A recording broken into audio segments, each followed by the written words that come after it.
in the dark. It's not a good day to be a bad guy. What's up, metalheads? This is Wayne. And Michelle. And we are from the Michigan UFO Sightings and Paranormal Encounters podcast. And you are listening to Burton and Aaron on the Lost in the Dark podcast. Raise your horns. We're back, Crip Crew! Thank you so much for joining us on this episode of Lost in the Dark podcast. This is a good one. On this episode, it's just Aaron and I, and we go over this. We hit record moments after the ending of Dexter New Blood episode 5. So this is our kind of recap or where we're at after the first 5. It's a mid-season discussion, if you will. And the reason why we did this, and we'll get into it. We'll really get into it. But like one of the first things, after Aaron and I met for the first time, one of the first things that we discovered we had in common was our love for the show Dexter. And so, like, for it to come back after all these years, and for it to be as goddamn good as it is so far, it's just been taking our breaths away every fucking week. And so I was like, you know what? Let's do a mid-season discussion, and then we'll come back after the 10th episode. We'll watch the final episode together, and then we'll do a full season ending of the series discussion on Dexter New Blood.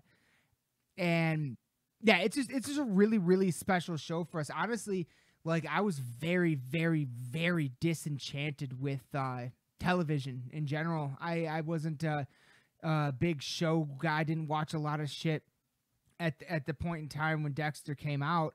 And I discovered it. I think I caught like a random episode at my cousin's house, at Preston's house. His dad was watching like a random episode in like season 4 or something like that. And I was like, this is kind of tight. So I remember going back to the first episode and just being blown away. It was the first show in my adult life that I could say I ever got like addicted to, that I had to see every new episode. I was obsessed with the story.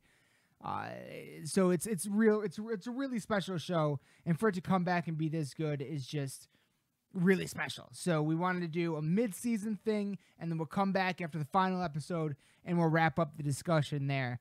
But if you are watching Dexter New Blood right now and enjoying it, or if you are watching it and you're not enjoying it, let us know in the comments below. I'd love to hear from you. But as always, before we get into it, we got some shout-outs. Shout out our brothers, our Lansing brothers over here, Mike and Alex from the Bog Talk podcast. We've done many crossover episodes with them. Of course, Alex is the vocalist and Mike is the bassist for Aaron's band, who he's the drummer of, Bog Talk podcast. Typically their podcasts centralize on like Marvel stuff, DC stuff, movies, TV shows, all the stuff that's coming out lately. And they fucking kill it. I love it. It's just a great, like, two best friends episode or podcast of them just like going deep. And a lot of times they make me like be like, am I even a fan of this stuff? Because they know so much more than I do, and I thought I was pretty hardcore into it. But that's the magic of it. So everybody be sure to check out all things Bog Talk podcast. Next up, Dipping Milk in Cookies podcast. Join your hosts, Garrett the Cooking Commander Smith and Mike the Master Milker Serkovia, as these two best friends try to figure out this thing we call life using friends, guests, and microphones. They have some of the best segments. I almost wish, like, listening to their podcast makes me almost wish that I had came up with segments at the beginning of Lost in the Dark for us to do, because god damn it, that shit sounds fun. They do it. Be sure to follow them on Facebook. Again, Dipping Milk in Cookies podcast on Facebook. Be sure to follow them, because every Every week they do a question of the week, and if you respond, they will read your reply on the show. So you get a shout out. They've shouted us out many times. I look forward to every episode. One of my favorite segments they do is the Master Milker's Mysterious Mysteries. I cannot fucking wait for us to finally do a crossover episode where I get to really, really pick Mike's brain about the world of the paranormal. It's very exciting. I cannot wait for that. And look for that, because hopefully that happens sometime in the sometime next year, probably at this point. But yeah, I really hope to set that up eventually, because I finally got to meet Garrett, who's of course the guitarist for the Milwaukee metal band Reflection of Flesh, on Halloween night when they played the Diesel Concert Lounge here in Michigan. And it was such a special thing and an honor to meet. It was the first time I got to meet a host of a podcast that I'm a fan of, and I'm also a fan of his band. So it was, you know what I mean? It was awesome. It was absolutely awesome. I cannot recommend them enough. Again, the Dipping Milk in Cookies podcast. Be sure to check it out now. And of course, our own Michigan family that you heard at the top of this episode, and you hear at the top of every episode, because they were wonderful and kind enough to do a read for us. We did a read for them. We've been on their show. We've done a crossover episode. Of course, I'm talking about the Michigan UFO Sightings and Paranormal Encounters podcast. Join your hosts, Wayne and Michelle, coming to you from the glacial dumping ground known as the Michigan Basin. Wayne and Michelle are a Michigan-based husband and wife educator and podcasting duo that examine UFOs and other paranormal topics within Michigan and beyond after having their own UFO experience in March of 2018. Topics include UFOs, the paranormal, conspiracy theories, ghosts, alternative history, the Michigan Dog Man, Bigfoot, cryptids, and all things strange and paranormal. Wayne and Michelle are two of the most wonderful people I've ever met through doing this podcast. They're amazing.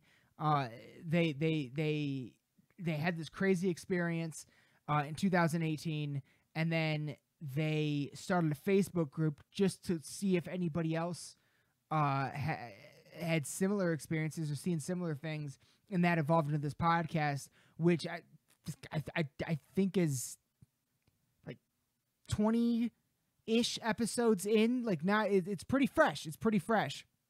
And they've gotten some absolutely amazing guests. That's the thing I always say about this show is, for me as a fan, it's the gift that keeps giving, because every single time they have someone new on that I haven't totally heard of before, maybe I just heard of in passing or whatever, I end up after every episode following their guest on all the social media or YouTubes or whatever the fuck they have, because it's always an amazing conversation, and I love everyone that they've had on. It's fucking incredible, and I cannot recommend it enough. It's the gift that keeps giving. They have an amazing web store with awesome t-shirt designs. I got a t-shirt and a tank top from them. I'm planning on getting more. Like, it's the shit. It's the shit. So everybody, if you are into the world of the paranormal at all, be sure to check out all things Michigan UFO Sightings and Paranormal Encounters podcast. Please. They fucking rock. Now, yeah, there we go. Yeah, now moving on to the band shout-outs. Everybody knows we do some podcast shout-outs and some band shout-outs. And first up on the band shout-outs tonight, our brothers from down there in Tampa, Florida, talking about Blood of Angels. Come on, Blood of Angels, man.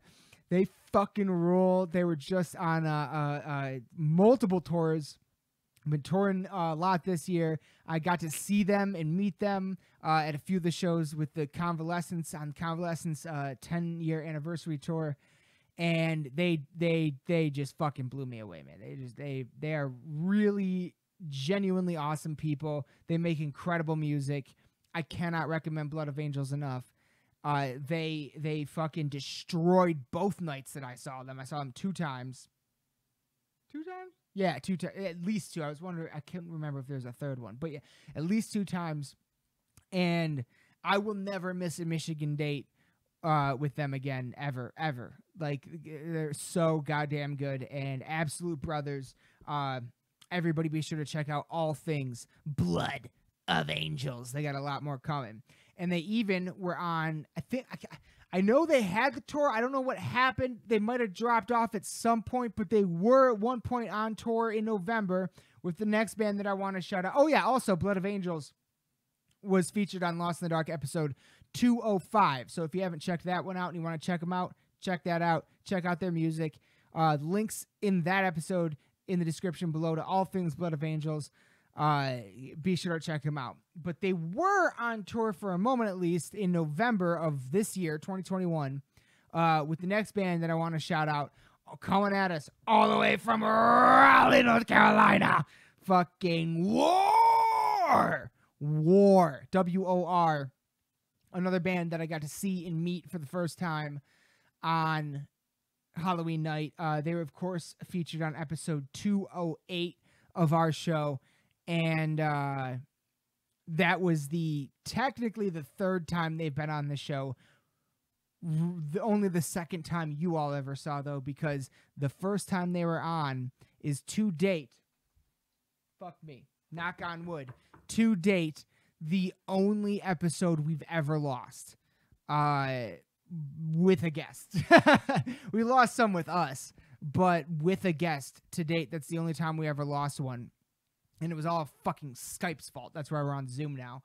But I can never, ever, ever express my love and gratitude for these guys, for them being on the show, coming back on after we lost the episode, coming back on again, getting to see them live and meet them in person. They were unfucking real.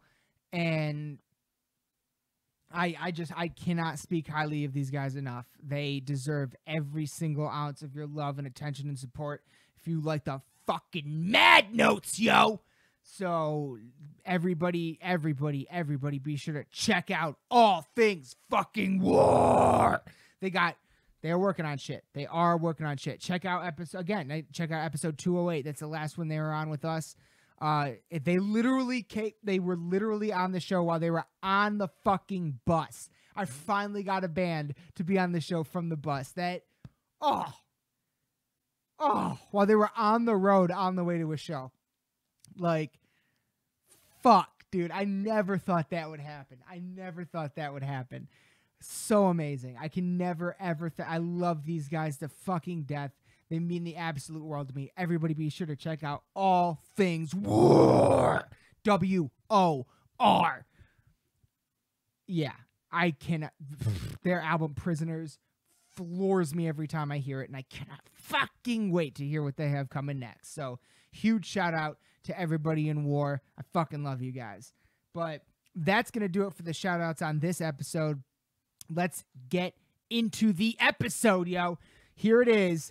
Aaron and I going deep into the first 5 episodes of one of our most beloved shows of all time, Dexter New Blood.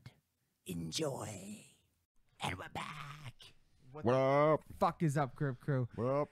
Aaron and I are back on a brand new episode of Lost in the Dark podcast right now. And this one's going to be wild. But before we get into it, I do have literally...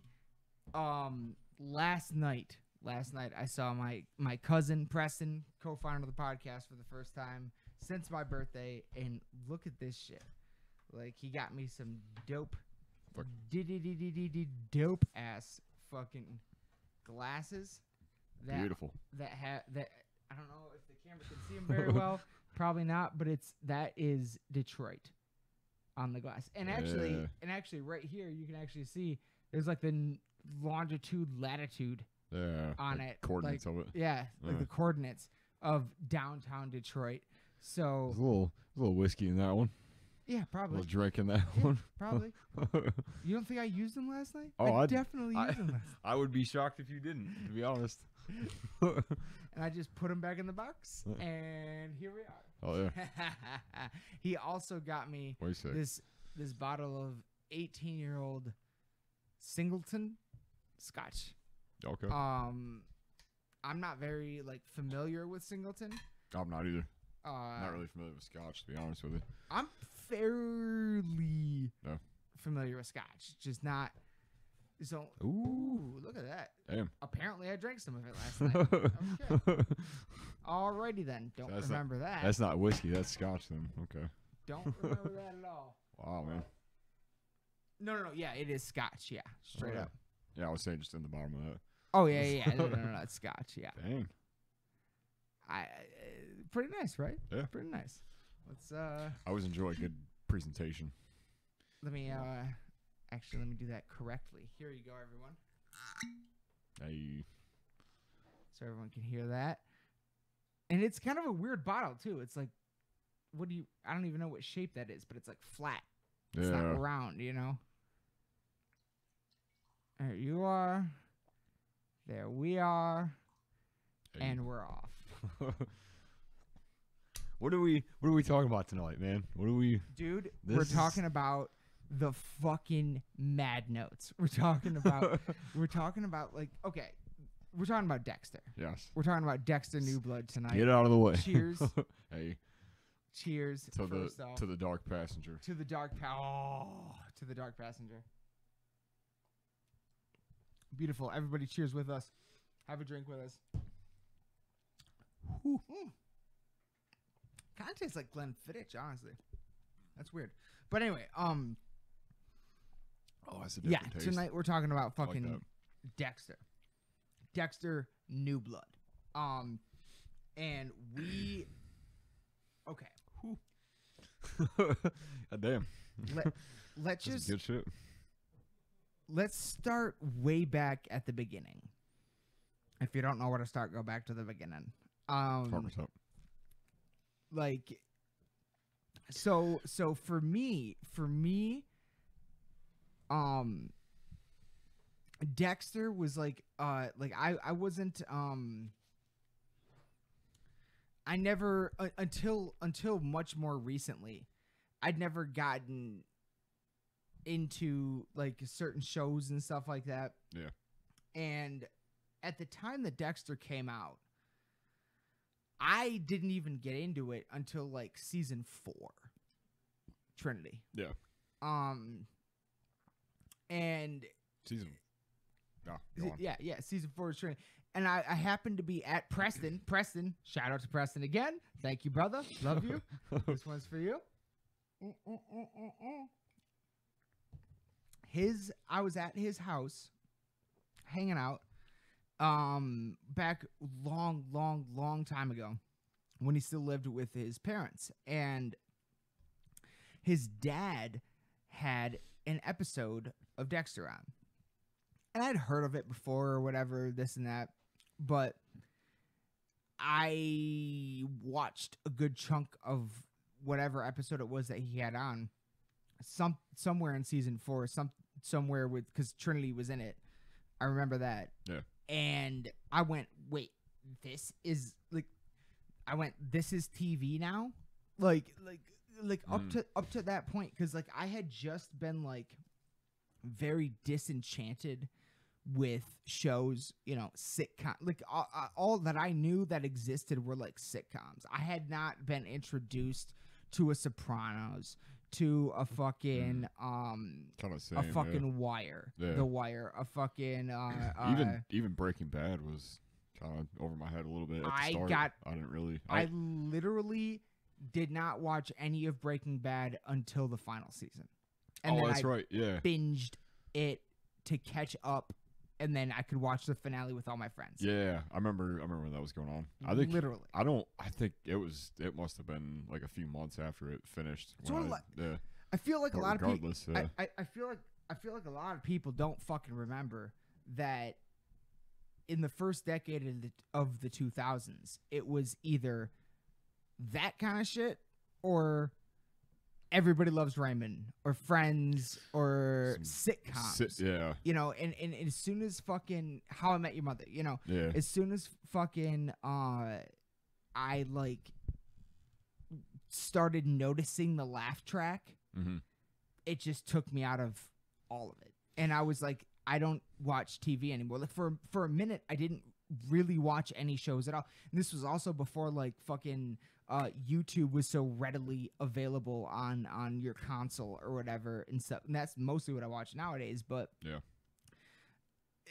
it was a weird time where it was like everything was kind of starting. and I had totally fallen out of TV in general. I just didn't watch it at all for quite a few years, honestly. Mhm. And then I found Dexter. Yeah. And Dexter is the show that got me into shows at all. Like I was like, oh my, this is a thing? Like, I didn't know that they made TV like that when I discovered it. Yeah. You know what I mean? It was they didn't pull any punches that first episode, man. That first season, they were like it was gas was all the way down. Like the probably opening sequence. Yeah. I still get chills from it. I just watched it recently. Every time. Yeah. Oh, every time. And it'll happen again Yeah. and again. Oh. Dude. Just because like to me that first episode, that first little kill that they show was like kind of one of the only times that they show him really like just kind of unhinged. It's a very raw yeah, you know said what I it. mean? You said it Yeah. earlier. Look at what you did. Yeah. Look what you did, or I'll cut the eyelids off of your face. Yeah. That line always is like, ooh, like you feel that, like especially the way he delivers it, man. Like it just. How has nobody used that sample in a metal song? Well. Oh. Hashtag teaser. I'd like to, is all I'm saying. I've definitely thought about it, especially after recently. I'll cut the eyelids off of your face. It's just how like, and like Michael C. Hall is like such a brilliant actor. Anything he does to me is just gold, man. Stellar. Like and with that, what I was saying earlier was because earlier in the week, because after the last episode 4, I could not stop thinking about this fucking show. I couldn't stop thinking about this season.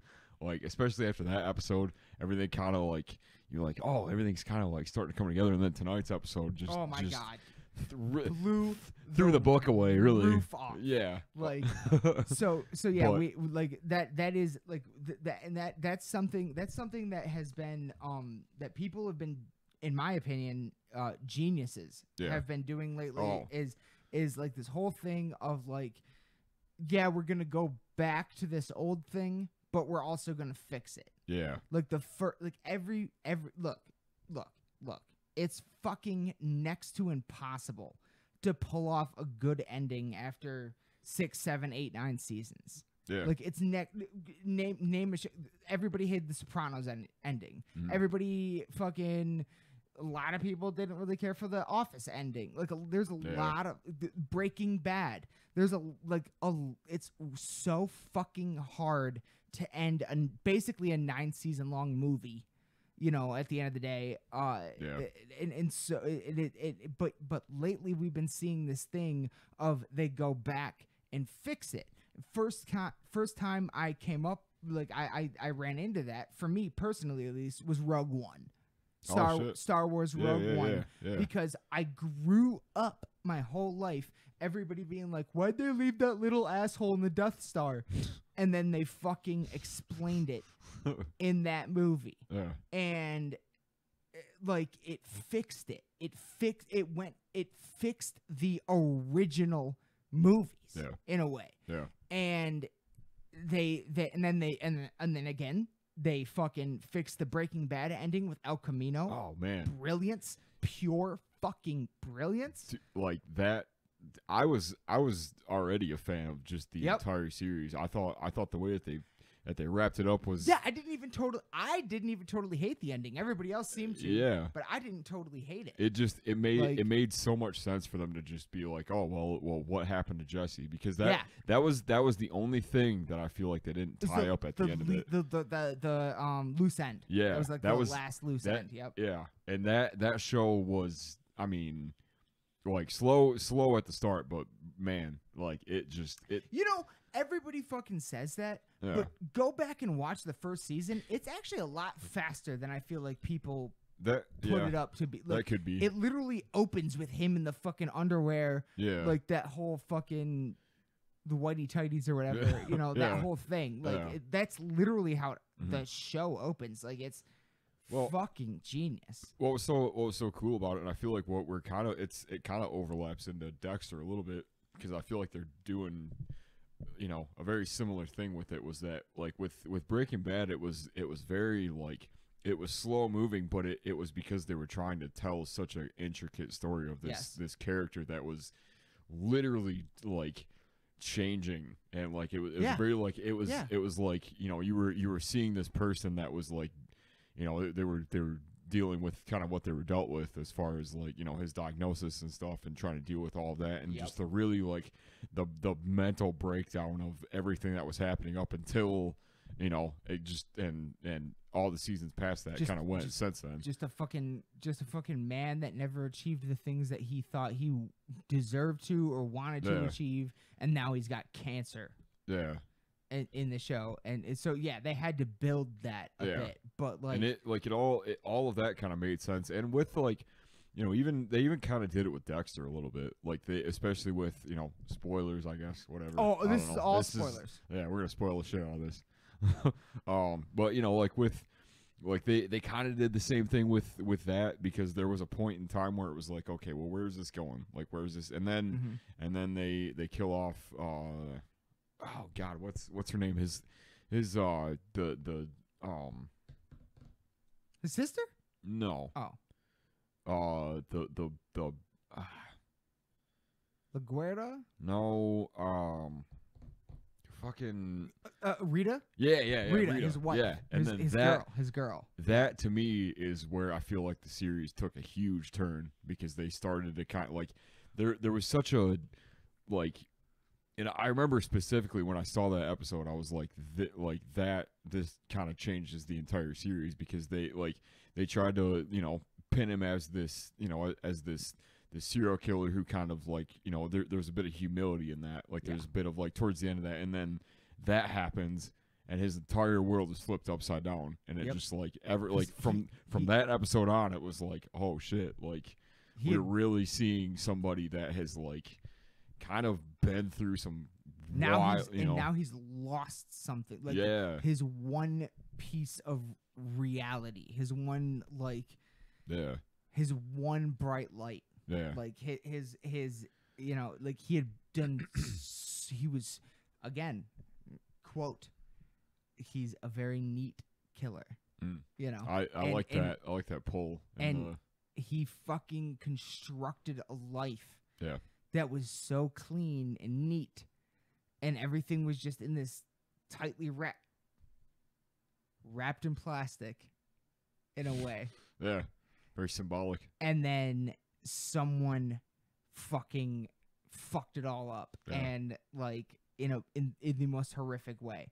So, like, like, it built to that. And it's so fucking genius, so genius. So where do we? Well, I guess because there is a couple things I did want to touch on that would kind of lead into the newest season. The first thing was that I was listening to, because on YouTube I was recommended, because I'm on YouTube all the time. We just talked about it. We both are. So I got recommended a couple of different interviews with Michael C. Hall, who was, like, ever since I started watching the show, I constantly look for interviews with him, with what's Lithgow? With Trinley? Him, John Lithgow? Yeah. Kind of the same way I did with Breaking Bad with Bryan Cranston. Bryan Cranston and Aaron Paul. Kind of into, like, the whole El Camino thing. And the one thing that I love about the fact that there's so much, like, care with this series. There's so much time that they took with him. That was kind of one of the things that he was saying, was that, like, they took 10 years off and they really tried to make it feel like it had been 10 years or however long it had been, and, like, mostly because they had to wait for Harrison to get older. Yeah, because that was who, and I guess, like, his character, like, or the actor that played him is the same character that's in it now.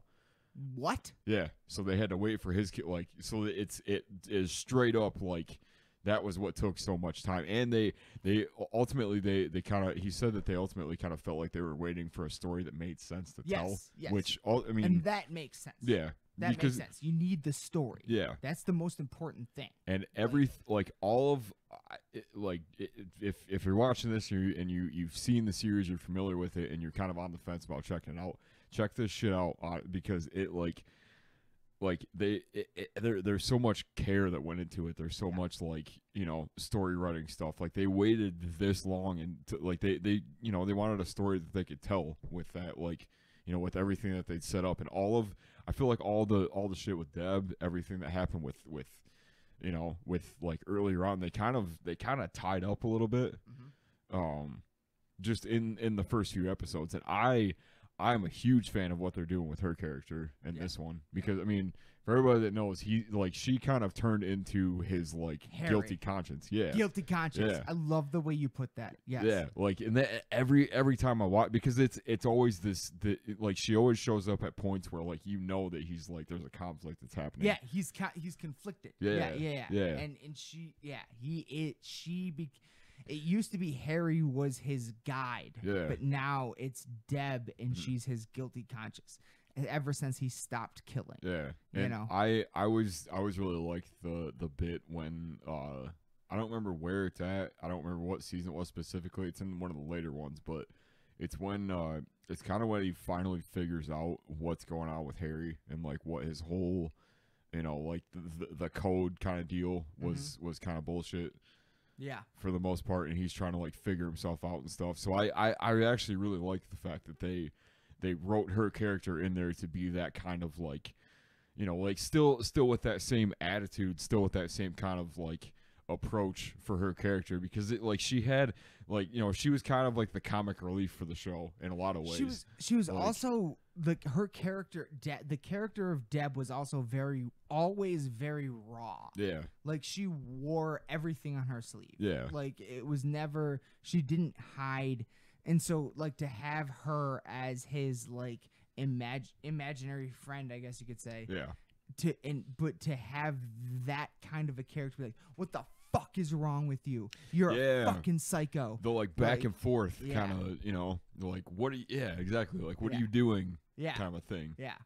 Yeah, like really, it's so good. It like really shows him like questioning, like thinking out everything that's happening, and like one of my favorite parts of the newest season, again, spoilers, all of them, just because I mean we're talking about the first 5 episodes right here. So yeah, no, we're real quick, like that. So that is something I do want to address. Is that like so? This is like mid-season. Dexter, and one thing I did want to mention is that like when you and I first met, like that was one of the things that we first connected on ever in our friendship. Yeah, I remember that. Was the show of Dexter. And so like that, without like arguably without Dexter, you know, Lost in the Dark never happens in a way.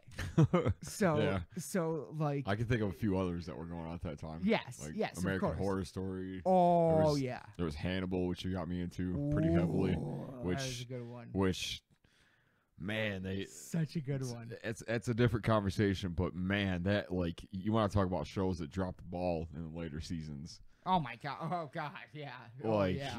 Holy fuck! I was first 2 were amazing. Dude, but oh my god, that first season is so so good, so good. That's a whole other episode. Anyway. Yeah, it is. Talking about Dexter. But to like, your point. So that whole that was one of the first things like you said, the American Horror Story too. There were other things. Yeah. But Dexter was a big one. Dexter was a big one, and Dexter, like I said earlier, Dexter was a big one for me, and just like that was my first kind of time realizing that they do this kind of thing on TV, because I'd never had Showtime or HBO. Yeah. You know, I'd never seen Oz or Sopranos or any of these things at that point. Same. Yeah. And Dexter was the first one I found, and I was like, what the fuck is this? Like I saw like one episode with sitting there, like, or part of one episode sitting there with my uncle, and I was like, holy shit, that's good. That was really good. Yeah. And so I went back and watched all, much like Doctor Who, honestly. Like I was not into it. My dad and my sister were really into it for a while, and then I just happened to be sitting in the living room one day while they were watching a particular episode. The one, and anybody that watches Doctor Who knows, it's episode was the Pandorica opens. Pandorica opens, and it was the scene where he gets in Stonehenge. He gets up on a rock and gives his speech to all the aliens and the spaceships and everything. And I was like, this is. I literally said to them, this is like no. That's what I said. I said, what movie are you watching? And they said, this isn't a movie. This is Doctor Who, a TV show. And I had never seen that high a production value on a TV show in terms of special effects and stuff. Yeah. At that point. So, like, it blew my mind. So I fucking went back and watched all that, much like Dexter. And so, yeah, like, so a lot of what we've been seeing a lot of lately is creators, the people that created a lot of this shit, going back and like kind of like fixing the ending. Another good example is the Many Saints of Newark. That's actually, maybe that's not a great example because they don't fix the ending. They buff up the beginning. That's a different they did a different direction with that one, despite how fucking genius it is. Yeah.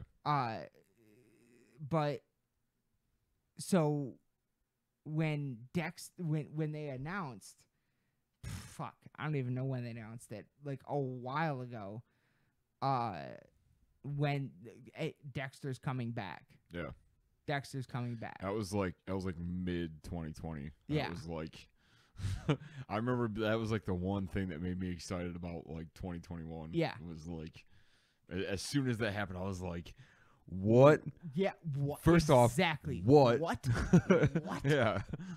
Dexter's coming like, back. There's just like I just have so many questions about it, and it's so great that they're now like touching on all the things that you know, it's like you could easily tell that there's so much care with the series, and that like that was one of the things that kind of made me really excited about it, was that like just the writers and the actors and like all the cast that was in the first season, or like the first series, I guess. I don't really know what they're doing with this one. This could be its whole other thing.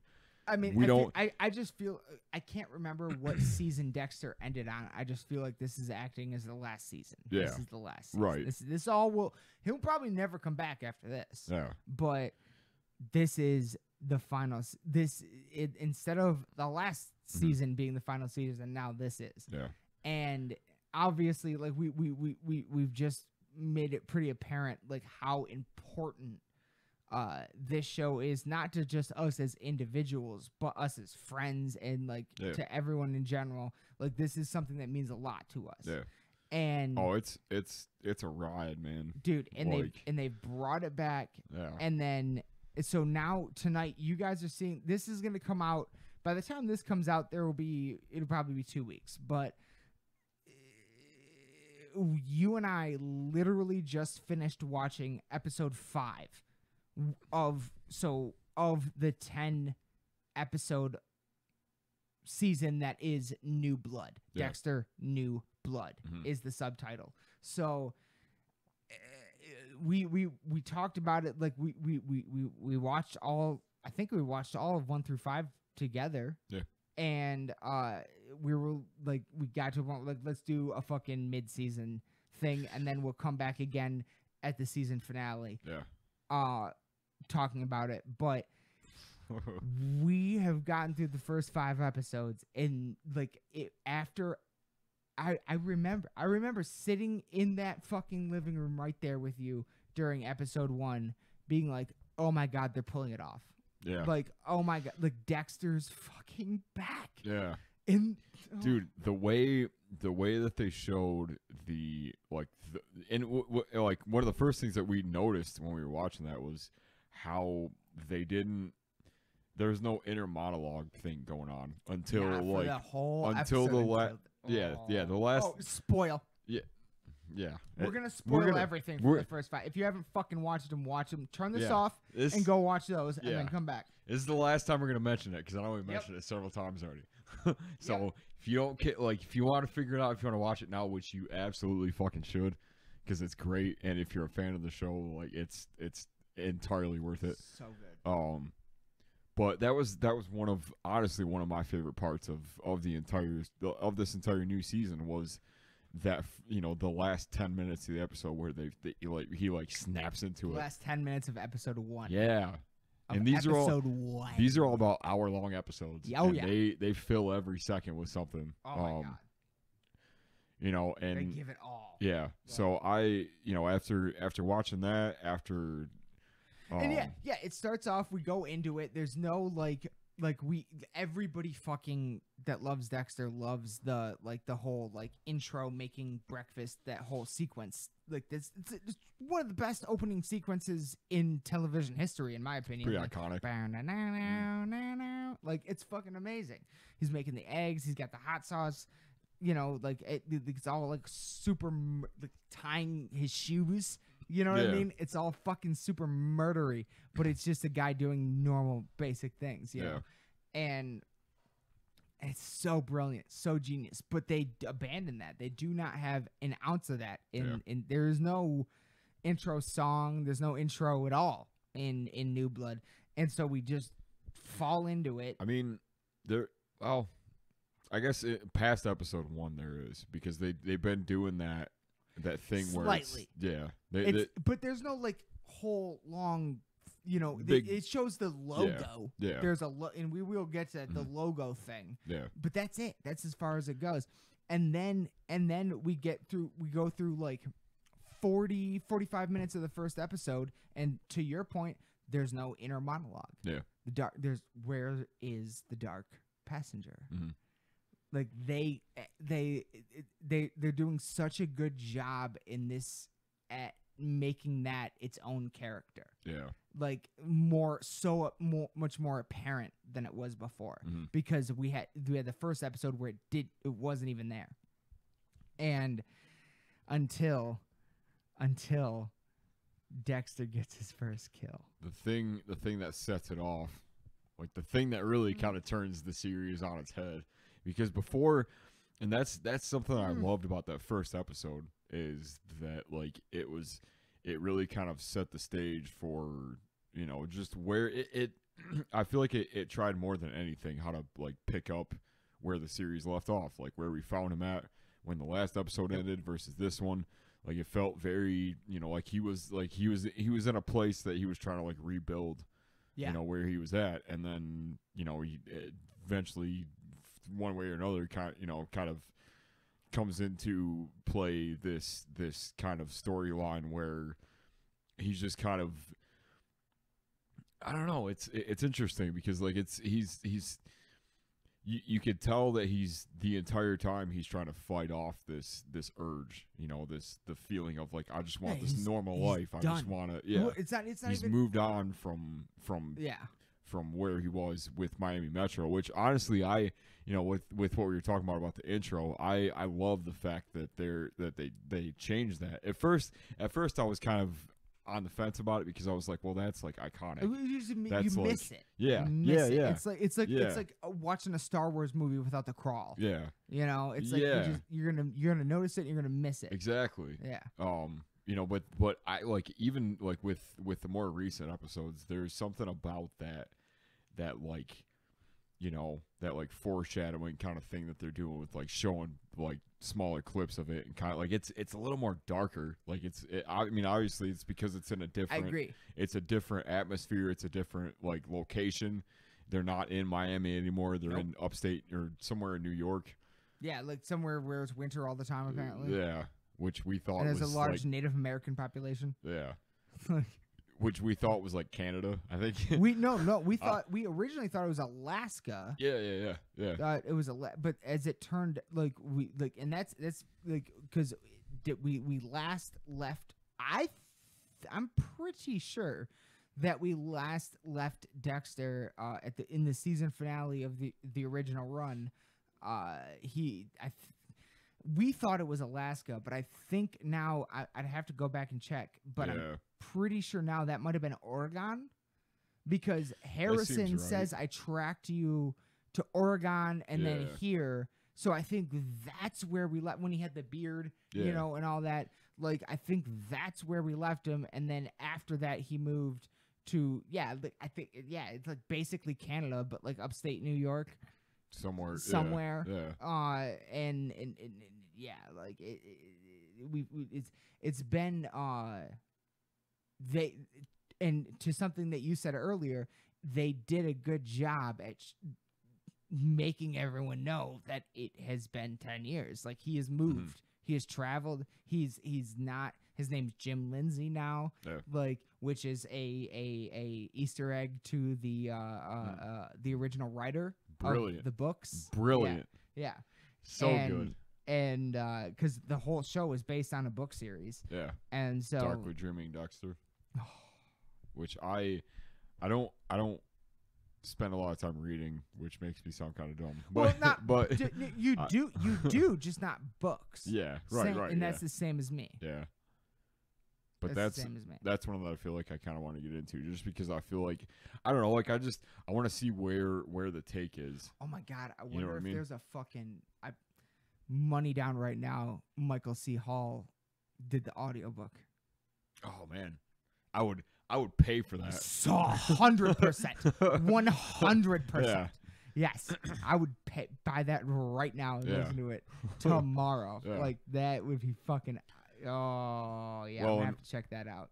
I think one of my favorite parts of it, and I guess this is getting into the later episodes, is where, you know, we've met Harrison, who is the same. Who is Rita's child. Yeah, and Dexter and Rita. Yeah, and she was, of course, killed by the Trinity. And go back and watch that episode. Born in Blood. Yeah. Same way Dexter was, who was in a shipping container.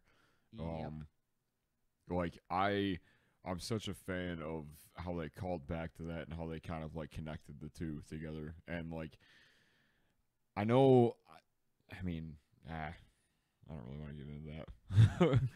like there, and that's kind of like, well, I guess I'll say this, like, the thing that is pretty crazy to me is that, like, how close they are to actual, like, current events and things that have been happening. Yeah. Even though, I mean, how could you have predicted the kind of, like, you know, like, shooting type stuff that's happened recently? What's been going on? Jesus. Like, there's impossible. No, there's no. It's that whole. Yeah. Okay. So yeah. What we're doing here. Like I said earlier, we're talking about the first 5 episodes. We're only halfway through the season. I don't even know if we should get into that, just based off of. I don't know if we should either or not, but like. What? Yeah, kind of, but kind of. Like, what we'll say is that there's a storyline with Harrison that happens because we follow him. He's almost like a secondary character to me, but he's I agree. Like secondary / main character. So far, at least, yeah. Like he's outside of being like Dexter, as far as, you know, the whole like opening monologue, as far as like the whole just being the main driving force of the show. Yeah. Harrison is obviously a returning character, but which is his kid. Yeah, and who has since tried to track him down and try to find him, who he does eventually. Mm-hmm. And that scene itself is really interesting to me. Just the whole dynamic of like, I know. You don't need to tell me, but I know. Yeah. And just that whole exchange of like, well, you can stay here because I care about you and stuff, and like I didn't know that you were here to find me or trying to find me and stuff, and now that you have, like, I want to like kind of get to know you, kind of a thing. Yeah. And that to me is really interesting, because I feel like that dynamic, you know, they do, and that's something I really kind of hold on to with this new season, is how much they make you care about that dynamic. Yeah. How much they make you feel that like father-son relationship of like, you disappeared, like, I don't know where you are, now you showed up, and like, or he shows up or whatever, mm-hmm. and like trying to like piece it all back together, and how Harrison is kind of the only one that knows his story, his secret. But he doesn't know.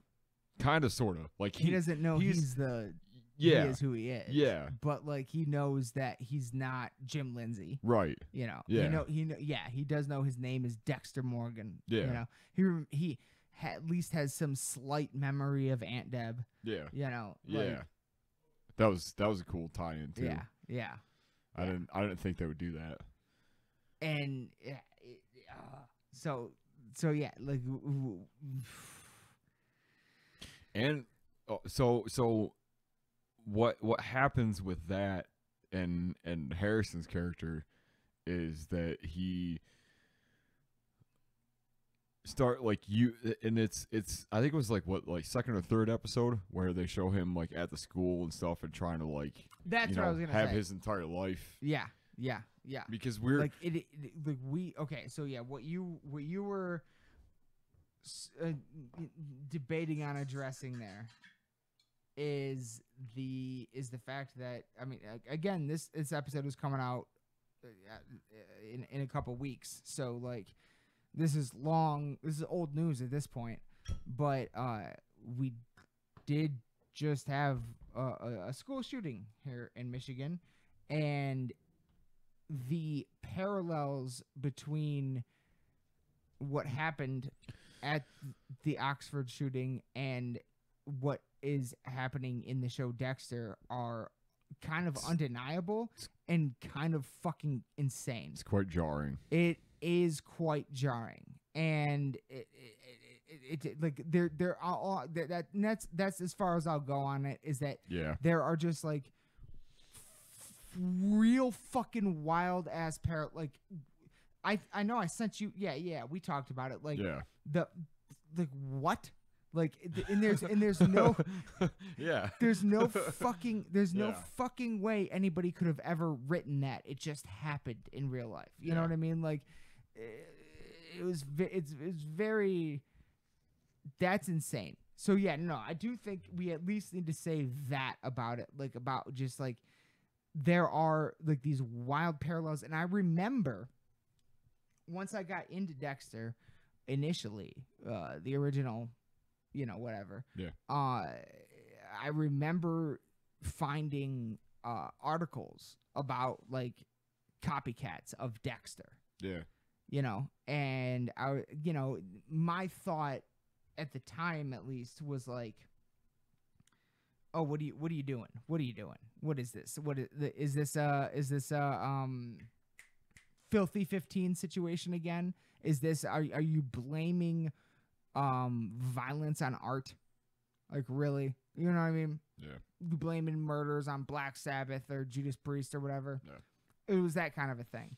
But that was my initial thought back at that time. Yeah. But now I see what just happened. It all unfolded in front of our own eyes. Yeah. And I was like, what? Like, I just, that.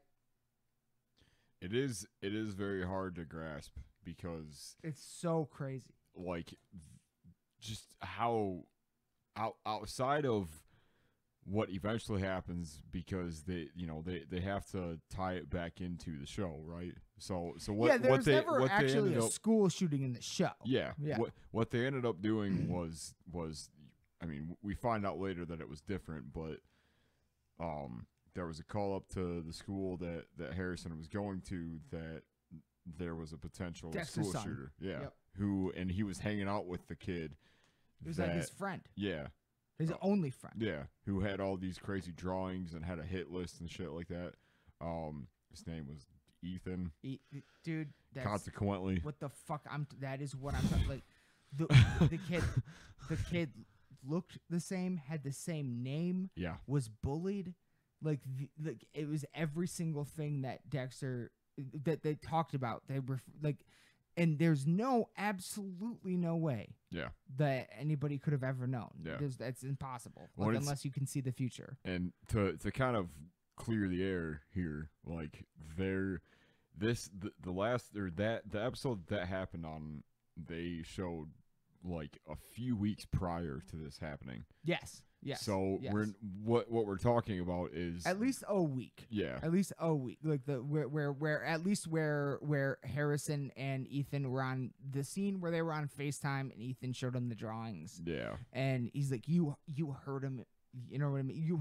I always dreamed of hurting him that way because Harrison like choked him out and was like, don't fuck with him anymore or whatever. Yeah. You remember? So like it was totally like different than what happened in real life. Right. But the parallels are undeniable and fucking weird. And like Yeah. I don't even know the synchronicity. I don't know what to do with that. I don't know, like, but I do feel like, because it's something that you and I both picked up on. We were like, Yeah. what? Yeah.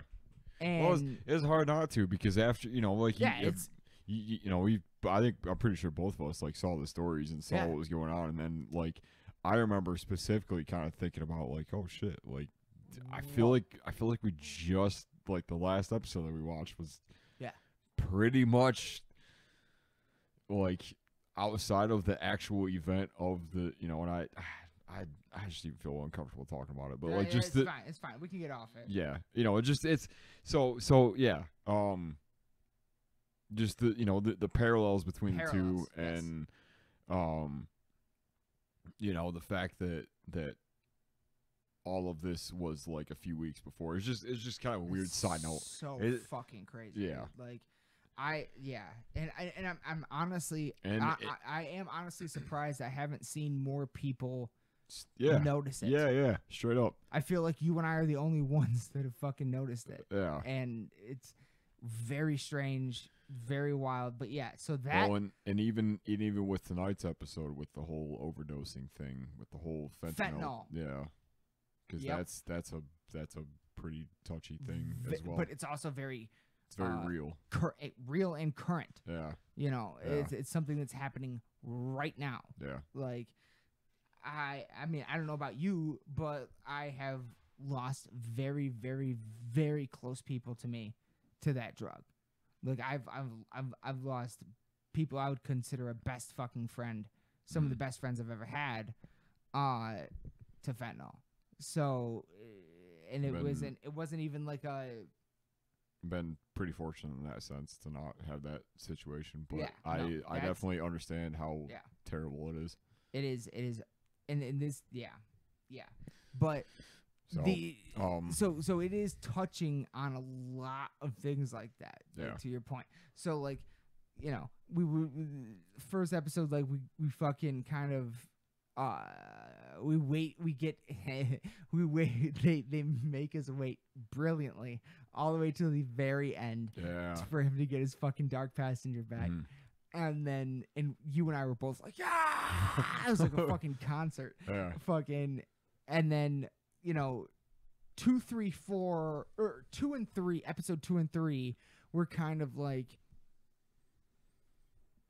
kind of just like playing the field. Like they were kind of like just like well, it was the police are looking. Oh yeah, that's the other thing, is Dexter is apparently dating the chief of police. Yeah. Which lines they don't, that up nicely. Again, they don't really pull any punches with that. They kind of like throw that at you within the first 30 minutes of it. She pulls him over and they have some weird sex thing. Yeah. Like where in Dexter's like, I don't get sex. If you go back to the first season. And that's why he liked Rita. Yeah. I remember she didn't want sex. And so yeah, that whole thing. But then like episode like 2 and 3 are kind of like or 2, 3 and no, just 2 and 3 are kind of like just progressing the story. Police are searching for the person that Dexter killed in episode 1. That whole thing. Yeah. And then 4 happens. Yeah. And through the first 3 episodes, we are introduced to a new killer. Yeah. Who apparently likes to like lock women up in a basement and then make them run away, and then he shoots them.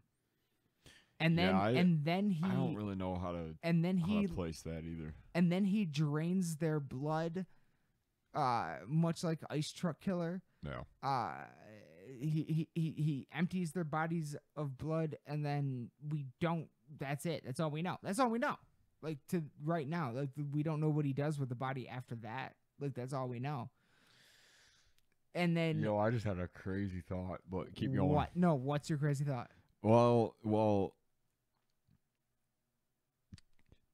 just keep going. All right. Just keep going. Just keep So going. then episode 4 happens, and okay, so Dexter killed this individual because the individual killed his deer, his beautiful white like elk looking thing that Dexter was never trying to kill.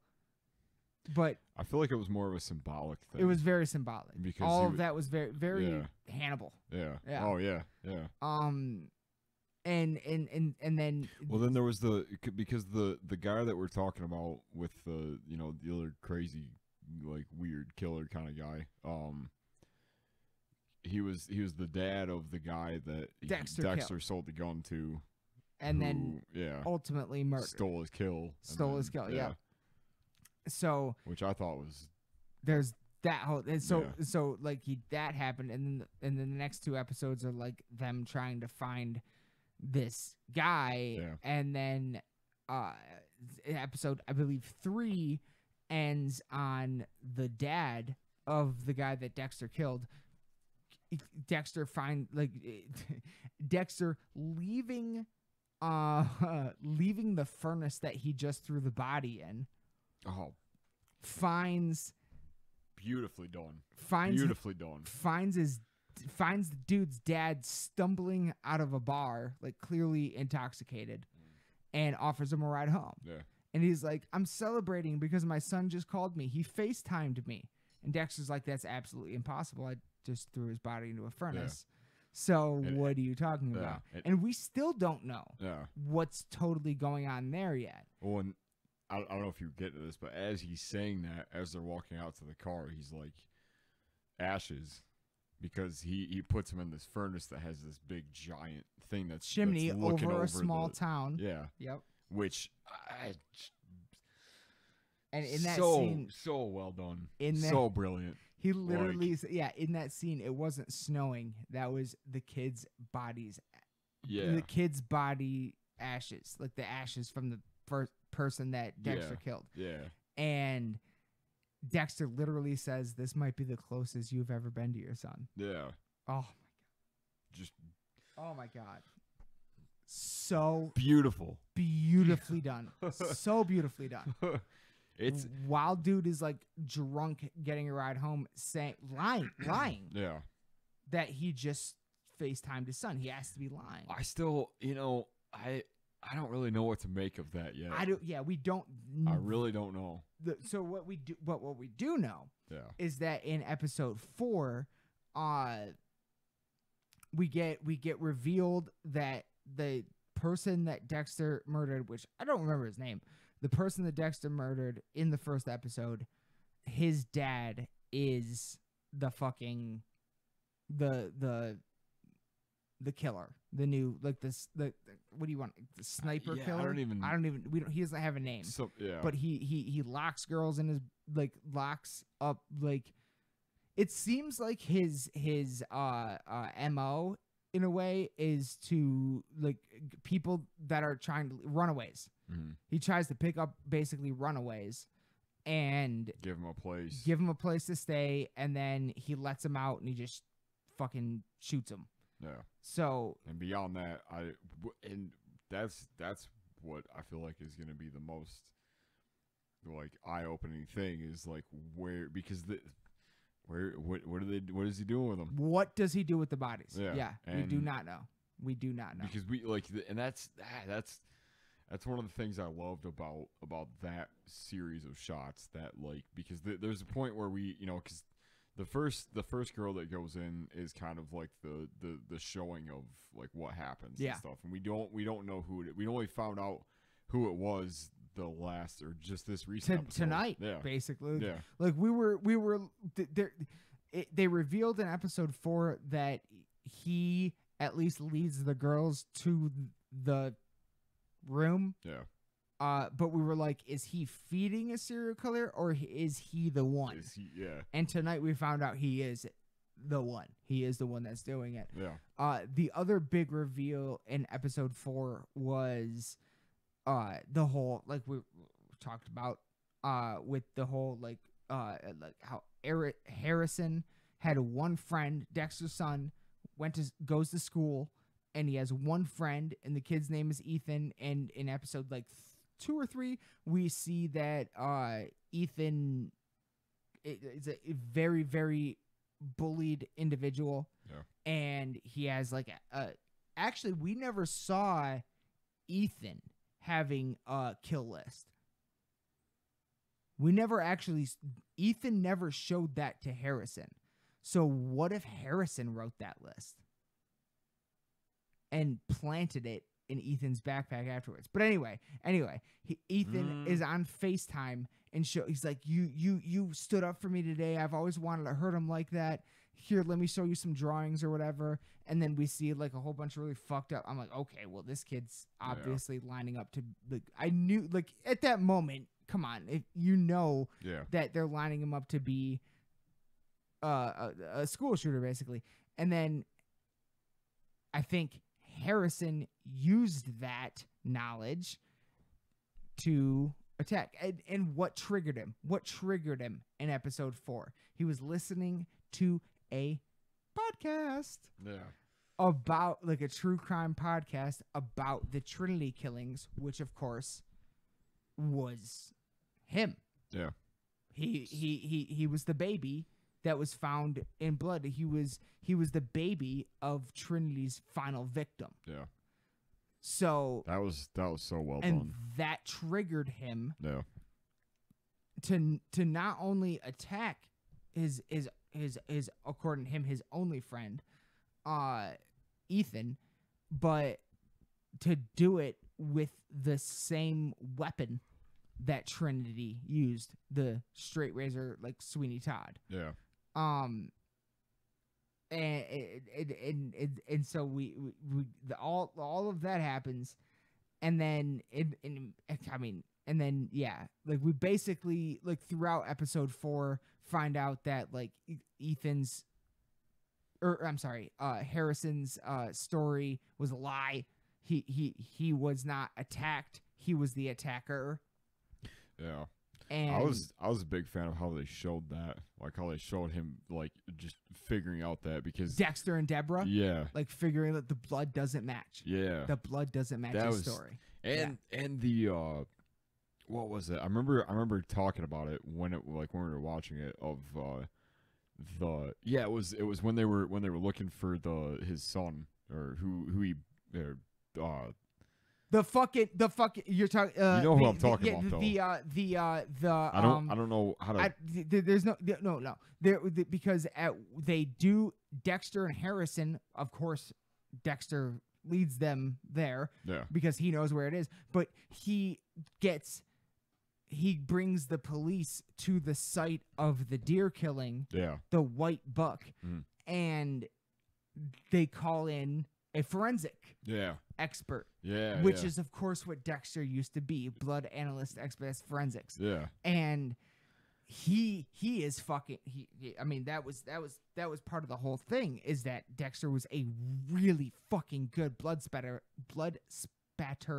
analyst. There we go. And so, like, they bring in somebody else, and he literally, like, finishes in his head. Blood is truth. He literally finishes the sentence in his head, and that guy is like, he put it all together perfectly, and he's like, you're looking at foul play. Yeah. That was one of my favorite scenes of that episode. Yeah, was absolutely. Just because for the first time we kind of see Dexter being on the other side of what he normally does. Normally, and, like, he goes under the caution tape. Yeah, and, like, you can, obviously through that that scene, like, you can kind of see him, like, piecing it together and just hoping that the guy's wrong, but he's spot on with the whole thing. Yep. And he's like, damn it, kind of a thing. Like, Yep. you could see, like, the gears turning. You can just see, like, oh, like, what do I do now? And, like, it's crazy to see, Dexter kind of being on the other side of this now, and of the tape. Yeah. Literally. And, like, with the whole thing with, like, the there was the thing with the glove, there was the thing with the vest, Then Yep. he drags through the snow to get the DNA on it and stuff. Yeah, because they had dogs They coming. try to frame it. Yeah, Yep. that's like straight up something out of the first couple seasons. Yeah. Like just that kind of, like trying to like cover your tracks type Cover deal. your tracks, exactly. Like to me, what I love That's about literally what he. Oh my god. yeah, what I love about this season so much so far at least is how much they're like. We've almost seen every kind of iteration of Dexter's character sort of within the first couple episodes, because we see like the part of like him trying to like rebuild and trying to like just be this normal character. Normal. Yeah. Not kill. Yeah. And then eventually that happens, and then it's like, oh well shit, well then that like trying to cover up what he did, which eventually leads him to trying to like sway everybody else into like getting off the case, off the trail of what's been happening. And then eventually it kind of like it always is like, what is it like, it's always so like clear, like it's always like, oh well this just happened, and it's like, well then there's this one other thing, which is like the trails in the snow when he was taking the guy out into his car and like trying to like dispose of the body, where he's trying to figure it out. He left the blood trail, so it was like, oh well shit, what do I do? So it's like, and it's like it's like the first couple of the first few seasons where he's like trying to figure out, or just like trying to take care of these people that are like minor characters and stuff, that eventually some of them ended up being major characters.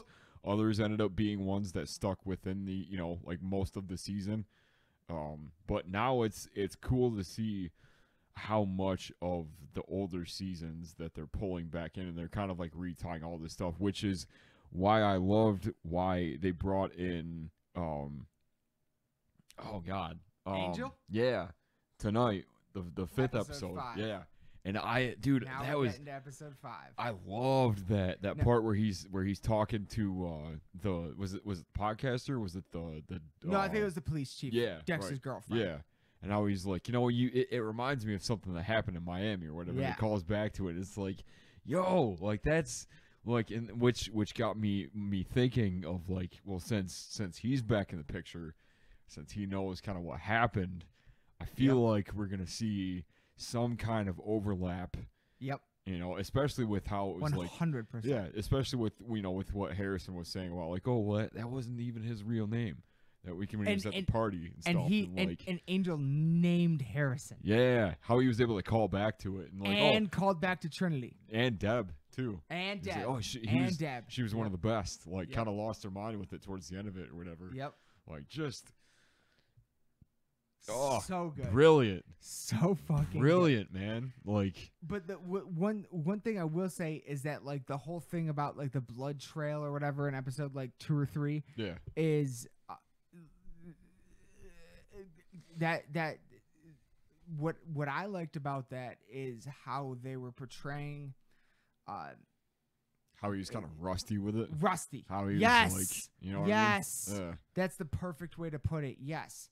Like he's trying to remember how to do it. He clearly hadn't killed in 10 years. Yeah. Like that's the time period of the show. Yeah. So like he clearly hasn't killed in 10 years, and now he's a little bit rusty. He's not as neat as he used to be.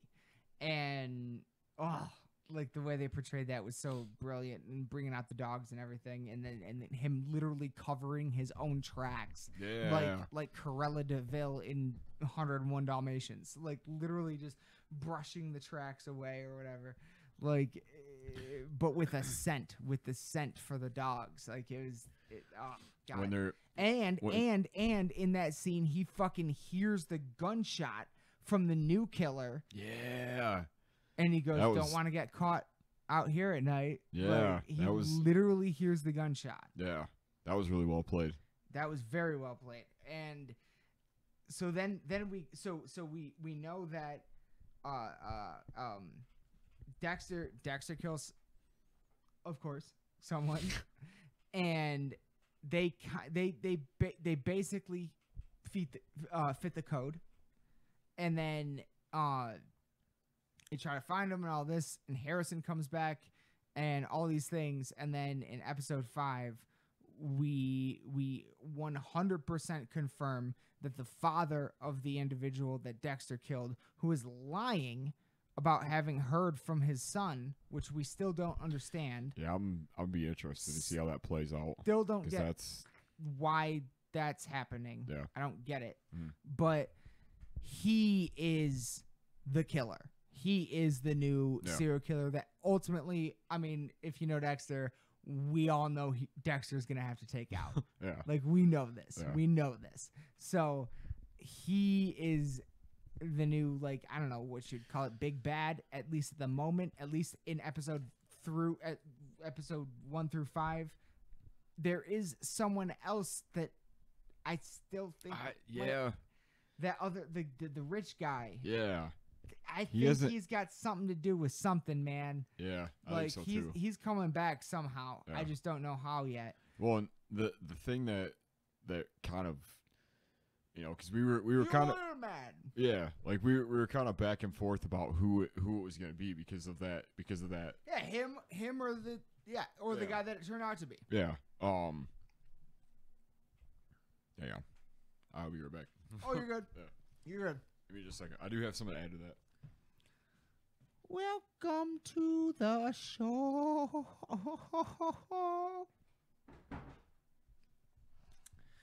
We had to take a slight bathroom break. I might cut this out, I might not. We'll see what happens. But anybody that's watching this right now, I hope you all are enjoying this season of Dexter as much as I am. That was one of the big things too, like when it came back and that first episode was actually good, because that's what I was alluding to earlier. It was like so many fucking shows, brilliant, like so many brilliant fucking shows. Some of the fucking masterpieces of television of all time, in my opinion, end terribly. Everybody hates their ending. It's almost impossible to end a show in a good way, in a way that pleases the fans. And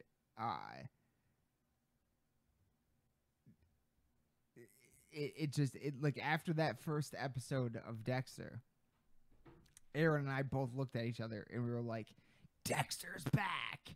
We were like, oh my God, it's good again. Holy shit. Look, it's actually good again. Oh yeah, that first episode when we were done watching it, I was like speechless. Yeah, It was so good. oh, we were so happy. It's And it's so rare. whenever you have the chance to like pick up right where something left off, and because there's always that hesitance of like, oh, is it gonna be like, what are they gonna do with it? What are they gonna do? Yeah, What are they gonna do? because they left the Exactly. the way that it ended so open ended and so like they could have done anything with it, and how they took so much time with it, how they were really meticulous with how, you know, just wanting to tell a good story with what happened based off of what happened with the end of that season. Is like, you just tell that there's so much care that's brought into this season, and Yes. I'm such a fan of, you know, it's everything I loved about really any of the the first four. I mean, yeah, like there's so many shows I can say that about that are like true. The best are like season 1 through 3 or 1 through 4. Yeah. It seems to be the case with a lot of shows. Yeah. You know, they're brilliant to start off with, and then they kind of like things get weird. Yeah. But like the first episode back of Dexter was like, oh my God, Dexter's back. Yeah. Like, oh my God. Oh my fucking God. Yeah. Like, it's back and it's good. Yeah. Like, what? Like, I didn't even know this was a possibility. Much like El Camino, much like, you know, the current season, for me at least, of Doctor Who, The Flux. Amazing. Like my favorite Doctor Who season since for many years now. But yeah, dude, like it just fucking the way they brought it back and where we're at now with episode 5. going back, so that was the biggest, like, oh fuck yeah, like so episode 4 was like they revealed the father of the person that Dexter killed is the new killer that Dexter's gonna have to take out, and they also revealed that Harrison is a liar, and maybe he has a dark passenger too. Which is kind of hashtag New Blood. Yeah. So that's what they revealed in episode 4. In episode 5, we get undeniable confirmation that the father of the person Dexter killed is the new killer. There was there was debate about that previously. Yeah. And then also Dexter's girlfriend, the chief of motherfucking police in her town, finds out that she talks to Angel. Yeah. Angel. Well, and then from. No, it was her daughter. Well, but it was. Wait, what? You remember? Because at the end, she because, Harrison goes to that party and he gets offered a bunch of drugs and then ODs. And before he passes out, he's like, "Oh, that's not even his real name." And then the chief of police's daughter but that was after the chief of police had gone and ended up meeting Angel. True. Yeah. And so it's and Angel was walking by, like, I can't remember this. The Trinity Killer. He brings up the Trinity Killer. Yeah. And he's like, I can't remember the kid's name. And then as he's walking away he's like, you want one more? And as he's walking away to get them both another drink, he goes, oh wait, the kid's name was Harrison. Yeah. And that's the first thread. Yeah. That can be connected back to who she knows as Jim Lindsay, as we know, Dexter Morgan. And then the thing that her daughter tells her makes her go look it up. And then the final scene is her printing off Dexter's obituary. Yeah. Dexter's obituary. Yeah. In the newspaper, dude. So now his girlfriend knows that he is not Jim Lindsay. Yeah. He is Dexter motherfucking Morgan. So the good. Bay Harbor Butcher. Yeah. Like, and we get and that was the other weird thing, was like the whole thing with the new killer. So like up until this point, this new serial killer, they've been building this up quite a bit, because the police chief, Dexter's girlfriend, had been closely following disappeared mostly Native American, but disappeared girls from their area. But most people just write them off as runaways. And then there's this weird character that's a podcaster. Shout out. Go figure. Yeah. And she comes in, and she's apparently she's like in this universe, she's like the biggest true crime podcaster that exists. And she's like, there was even a moment in the last episode where she found one of the police chief's missing girls, and was like, you'd be surprised what 80,000 like armchair sleuths can find in a short amount of time, And so she actually finds, but then she was like, all these other girls though, I found that one, but all these other girls are still, so what's your theory? Yeah. And the police chief tells her a theory, and now we fucking, in episode 5, I feel like we have it confirmed that this fucking serial killer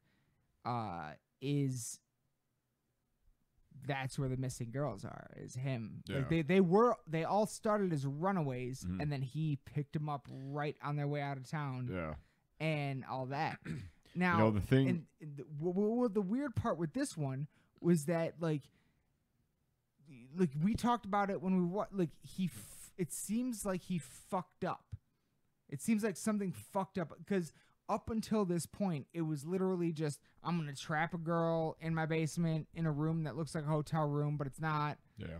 And then That's what I was getting at too. So and, you know. and then eventually I'll let her out. Yeah. And then I'll let her run away, and then I'll shoot her. And then I'll And drain her blood. Whatever else happens. Yeah, we don't really, like, all we know that happens after that is he drains the blood. Yeah. That's all we know currently.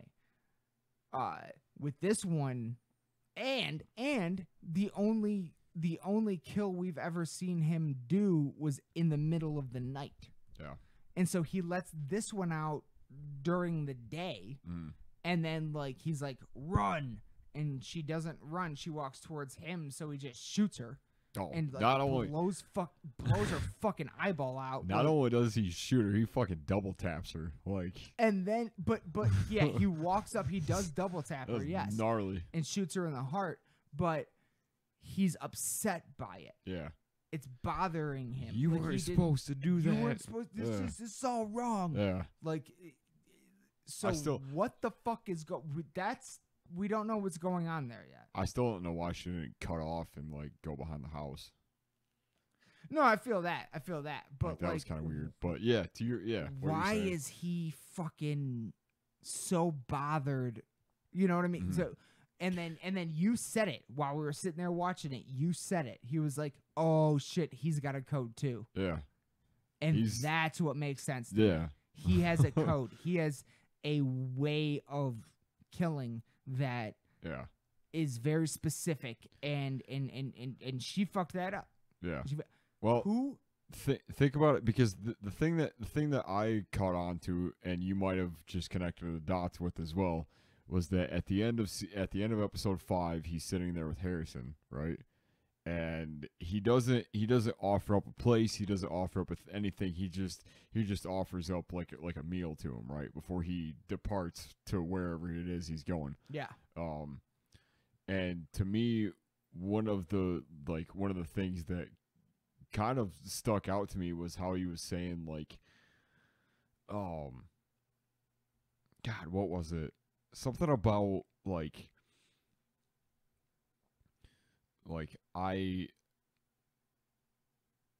oh man, I wish I could remember what it was, because he was saying something about the fact that like you don't do something to like God, I'm so pissed about why I can't remember this, because there's a very like specific thing of what he says that like Who says? that Dex? no. Or Because- Harrison? Yeah, as you remember, like as they're sitting at the diner and they're having that exchange about how I want to get close to him or something like that. Like he's talking about getting close to somebody because I understand them or something like that. Yes. I almost feel like I don't know, what do we call it? When What do we- Harrison and the new killer Yeah. are at the diner. Yeah. Yes. Because he doesn't fit his code, right? right. I feel like but he says something. Damn it! I wish I could remember what it was, because he says something so specific that's like, like I only get close because like I understand that, or like I kind of like you. I know what you're saying. You know what I mean? Yeah. I remember. Yep. I'm so mad at myself. I I can't don't remember what the it was. specific line. Yeah. But yeah. I know. Yeah. Yes. That. Which went, whoa. Which to me says like he knows about Harrison. He knows about Dexter. He knows about. Because that's what I think. That's what they want us to think. But Yeah. you know what I mean. This They're show doing does that lot to of you a that. lot. Yeah. They're doing Yeah. a lot of that, Yeah. where they lead you. They are happy to lead you in a direction and then go the other way. Man, I just wish I could remember what the line was, because it's so like it's very short, and he just said like, oh, I don't.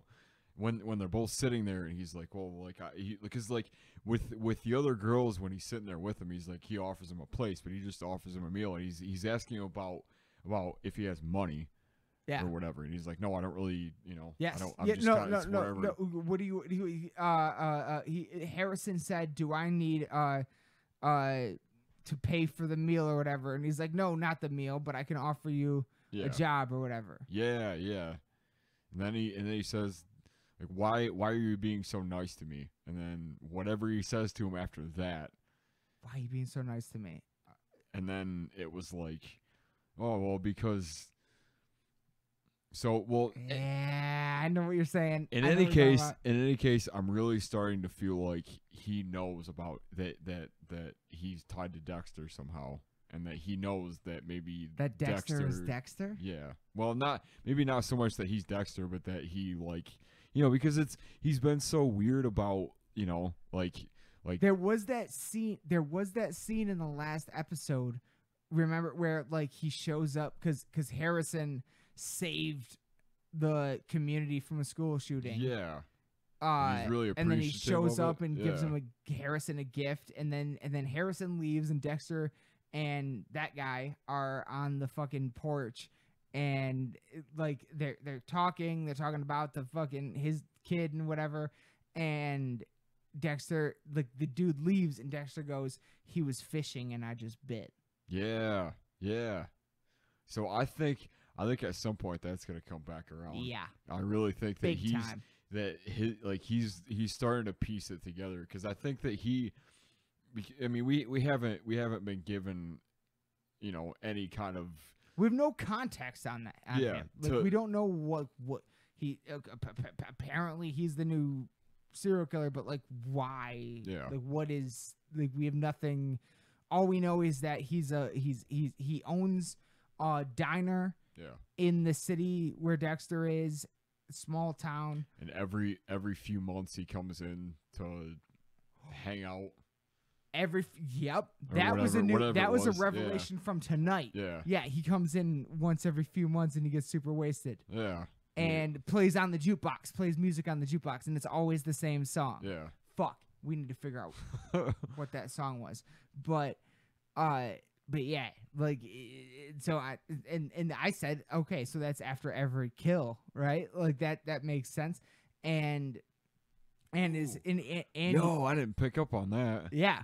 Yeah. He comes in after every kill. Yeah. That's gotta be because in Dexter, serial killers are neat. They don't get drunk. Yeah. And then he's like, oh, give me a shot of whiskey neat or something like that. Jameson neat. Yeah. Yep. That's what Dexter ordered. Okay. Yeah. Yeah, that kind of went over my head a little bit for seeing it. And he sipped on a shot like a bastard. But yeah, dude. Which I feel like possibly might have made me miss something, because I was too busy concentrating on the fact that he didn't just take the whole shot. Yeah, it was bothering. It was. I was like, what are you sipping on, bro? So what's your? Do you got any predictions? You got anything that, like, you're hoping that it's gonna be? Because I know when we were sitting there, you were kind of going over some stuff, or you like noticed some things about, like. Tonight we know at least that the chief of police knows about Dexter, and she's going to confront him in the next episode. What she knows is that Jim Lindsay is not his real name. Right. Yeah. That's all she knows. Yeah. That's all she knows. And we know that. And she also knows that the baby in the Trinity killing situation was named Harrison. Yeah. Dexter's son. Who was then kind of brought full circle by God, what's his name? Angel. Yeah, Batista. Yeah. Yep. Then that's through that conversation, which is how they based off predictions, of that, hopes. Yeah. You're asking me to write the end of this. Well, and I let me just kind of put it to you this way, because I've thought about it a bit, and with him coming into the picture, it's quite different, because Angel, yeah, because he was at the crime scene when Deb killed LaGuerta. When Deb killed LaGuerta, he was definitely at the Trinity thing. Yeah, the Bay Harbor Butcher, yeah. Dexter. Yeah, like he was there for all of it. Yeah, all of it. Do you I always kind of thought that, like, he was kind of Dokes. He was Yeah. He was the. I think he was there for fucking. I think he was one of the first responders on the scene when Dokes died. Damn, yeah, I don't know. Yeah, I'm pretty sure he was. I think you're right. Kind of remember that scene. Yeah. Yeah. So do you? Because to me, I think that like towards the end of the like what would have been the original Dexter series, Mm-hmm. I have it in mind that. Yeah. Because they were in the interrogation room. I remember him and LaGuardia were in the interrogation room with Dexter, and they were asking him a bunch of really like specific questions, but they never asked him if he was the actual killer. So I feel like he almost tried to play like naive to it, and almost kind of like let him go. Do you remember that? You remember what I'm talking about? Like when they're sitting in the room, they could have got him right then and there when all of that was happening, when all that went down. But they didn't, and they let him go and I honestly feel like Angel really knew about the fact that he was who he was. So to me, the fact that he's back in the picture, like he said that in a sense of like, and I'm just rolling with this right now, like, like this is the first time I've thought about this, but like I almost feel like he's like trying to cover up what happened based on the fact that he was there and he knew about everything. And so I feel like coming into the end of this next, what's happening right now, I feel like he's going to play a pivotal part in. Think about everything that he said. Yeah. He's like, that's not much of a hunch, but I like your style. Yeah. And he's basically telling her to run with it. Yeah. When she was telling Angel about the missing girls. Yeah. Which made him connect to Deb, and so I think. Oh my God! Right? Because that's what it is. Like at the end of the day, see, that's the thing. That's the thing about these shows is like something that's what a lot of people were. Why a lot of people were upset about the end of Breaking Bad was like, what did Walter live? Like nobody knew if he lived or died. And a lot of people were like Walter in Breaking Bad, Dexter in Dexter. These are our favorite characters in these shows, but they aren't heroes. They aren't good people. Yeah. They don't deserve a happy ending. Yeah. They're like anti-heroes. So what if this all ends with Angel finally bringing in Dexter? And then it being just Harrison's story from past that.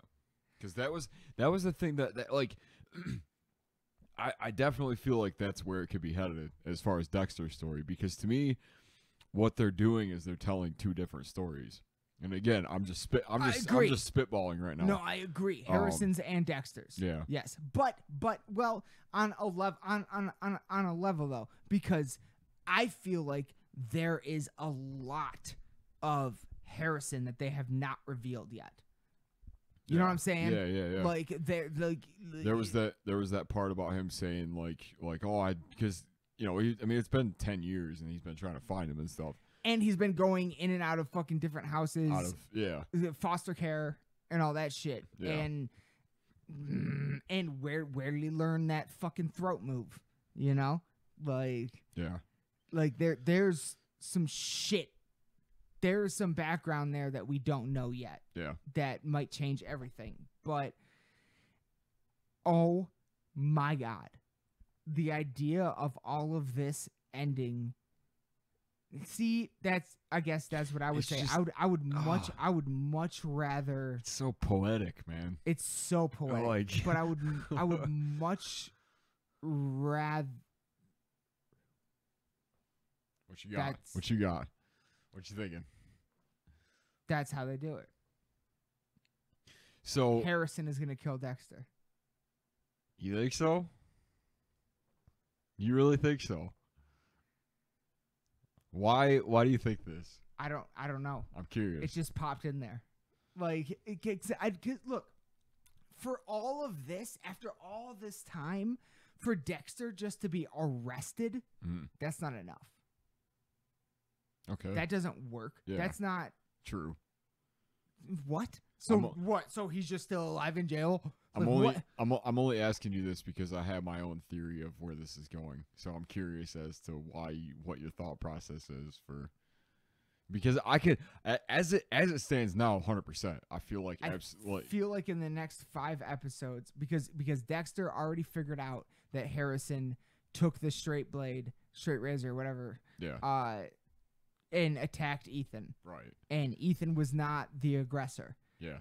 And Dexter said, literally in that episode where he figured it out, he was like, he just wanted to know how it feels. And it was right after Ethan or Harrison was listening to a fucking podcast about the Trinity Killer, about his own family, his mother. Yeah. And that triggered him. Mm-hmm. And then he attacked Ethan. But he knew that Ethan was a safe one to attack because he could frame him, because Ethan had already showed him all like the school shooting fucking drawings and shit and all that shit. Yeah. So he knew he could pin it on him. Yeah.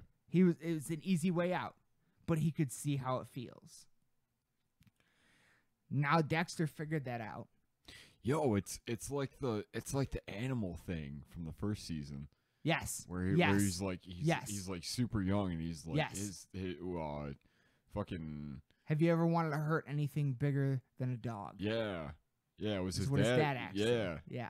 And they're going through that whole thing. Yes. So this is kind of Yes. Ooh. Yes. I like that. And then and so over the next 5 episodes, Dexter's already figured it out. Yeah. And now Dexter is going to be training him. Yeah. As a side note, I love how they showed that at the end of that episode where he's like digging through all of his stuff and then eventually finds the knife and then it ends with Deb standing behind him. Like it just it was really cool. He's got my dark passenger and he smiles. Yeah. So to me, I guess so how do you see this ending? I see it as over the next few episodes, Dexter is going to reveal to his son who he really is. Yeah. And he's going to reveal his dark passenger to his son because he thinks Harrison has it too. Does he? Does he not? I don't know. We don't know. Well, because he thinks that he lied to him about the stabbing. And well, stuff. He did. Yeah. He 100% did. Yeah. So, and that was, by the way, just to kind of sidetrack, that was a really cool scene. Mm-hmm. How it was him and Deb. Him and Deb. Yep. Yeah. Figuring out the blood splatter. Yeah. Yep. And it was funny for a minute, but it was also like, oh shit, intense. like that's fucking cool, man. Yeah. Like how they show like her walking away and stuff, and then he like slashes at her, and then it goes on the wall and stuff, and like how he stabs himself, and then it just kind of pools in the same spot. That's how it had to happen. Brilliant. Yeah. That was really good. So I think Dex is gonna reveal who he truly is to Harrison in the next episode. Yeah. And then train him, give him a code. He's going to instill in Harrison the code. Yeah. Because that's what Dexter knows. So that's what he wants to share. He said in this episode tonight, I have to hide myself from everyone all the time. It's so lonely. And now he has the opportunity to not be lonely.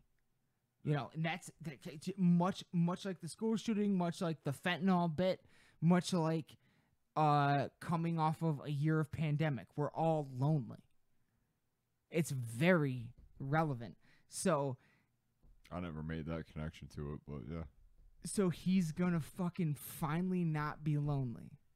He's gonna finally be able to share who he is, his true self, with someone else. Yeah. And then other things are gonna happen, and right before, like I think Angel's gonna come back. I think his girlfriend, the police chief, them together, the podcaster, all these people are gonna fucking figure it out, who the real Bay Harbor Butcher was. Yeah.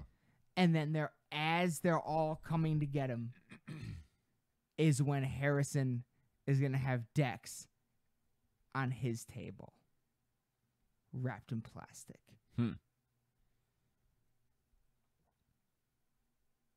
That's how I. Okay. That's where I see Okay. it going. That's Okay. where I see it going. I could see, yeah. Dad, you taught me how to do this. Yeah. You know, like this is. Well, that it's And if Dexter is instilling the same fucking code that Harry put in him, what's that code? Only kill killers. yeah. Dexter fits his own fucking code. Well, see, here's the reason that I'm so interested in seeing what you think of this is because I think something very similar could happen, but I also think that like, so we have a couple of things going on right now, right? We have Dexter trying to keep tabs on Harrison, who is kind of following his own path right now, while also trying to understand what happened with Dexter. We have the new serial killer dude who is... I don't know how he comes into it. I don't know either. Yeah. I think that's going to be something that happens. What you got? Dexter figures it. Dexter trains Harrison in the code. He figures out that guy's a serial killer, and that guy's Harrison's first kill. That could be. That would be sick for this next episode. That's what I think it is. Well, because to me, the thing that is pretty open ended, and the thing that we're still talking about is that the guy that his dad for the kid that Dexter killed, Yeah, is still is very sniper like killer. Yeah, Yeah. I don't know what we call him. at That's this what point. we're calling Yeah. him for now. Sniper Um, killer, because that's his weapon of choice is sniper rifle. Basically. Yeah. Like it's like, to me, the fact that they all their paths have kind of crossed at one time or another, and this like the fact that both him and Harrison were in the same diner, and he was It was his diner. yeah, Yeah. and he was treating him as almost in a similar fashion as he was the girl, but he didn't. Yes. He didn't offer up a place. He offered up a job. He offered her kind that of- too. The Oh, girl did with he? the green hair. Yeah, he said, I can't give you any more money, but I can give you a job if you want to be a waitress here. In the last episode 4. Yes. Okay, I guess I don't remember that. Yep. He said he offered her a job. Yeah. And then the next time, and she kind of goes like, no, all I need is like $80 for bus fare or whatever. Yeah. Like I'm not staying here. I don't need a job or whatever.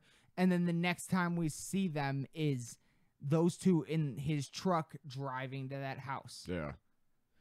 But she her just the way that all went down with her was because it wasn't the same as the girl before. Not at all. And But what's the other kicker is that we saw that all of that, Yeah. whereas the girl before we didn't see how she even got there. okay. Yeah. We never saw yeah. him Yeah. her being a runaway, him meeting her in the diner the same way the girl with the green hair. Yeah. So It's just it's weird to me that because there was that point where she kind of offers herself to him a little bit.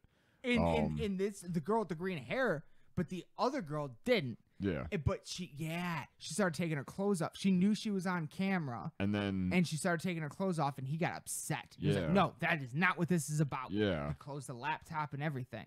Like, he that bothered him. which to and me then he let her out. yeah. And then shot her through the head pretty Brutally. yeah. But that whole, through all of that, he was like, this is not the way It was just because it was different than what we saw before. Because he let her- before it was just let you out as if you're, because to me, I feel like she never knew, she never saw the face of who it was, or maybe she did. I don't know. It's hard to say. Which one? The first one or the second? Yeah, the first one. I don't know. Yeah, we It's don't really- know. We yeah. don't know if she ever saw his face or Yeah. not. Yeah. But That's true. just based off of what we were shown, and then to kind of see this now, to me that was what told me oh, they're one and the same, which to me connected it back to the Harrison story, because I feel like he knows about like the fact that Dexter killed his son, right? I feel like to me, I honestly feel like there's something about like But we don't know why he's lying about it. Yeah, it's so I don't know if he knows that Dexter killed his son. And that's what keeps throwing me off is the fact that that scene with him in the ashes and like him like still hanging out at the diner and like trying to like persuade Harrison into, it's because like for one, Harrison's not a female, right? So I feel like for one that doesn't fit his code, which is why I said he has a code, which to me it doesn't was like he was kind of just going after any like runaways. Runaways. Yeah. The island of misfit toys or whatever. Like those people. Yeah. Like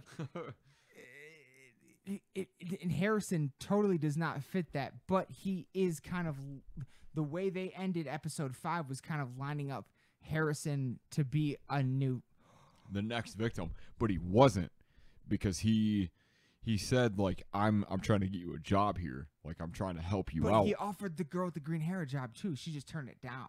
Did he? Yeah. I guess I don't remember that. Yeah. I guess I can't. Yeah. She asked for more money because at the beginning of the episode, Dexter was watching him, and we saw him like through a window while Dexter was pumping gas, and he was talking to a girl with green hair. And then later in the episode, we find out that we actually see those two together talking, and she was like, I'm sorry, I spent the money you gave me, but like just give me a few more bucks for gas or for bus fare or whatever. I do remember that. And then and then he's like, I can't give you any more money, but I can give you a job. You can be a waitress here. And she's like, I'm not staying here. Huh. So yeah, that might have went over my head a little bit.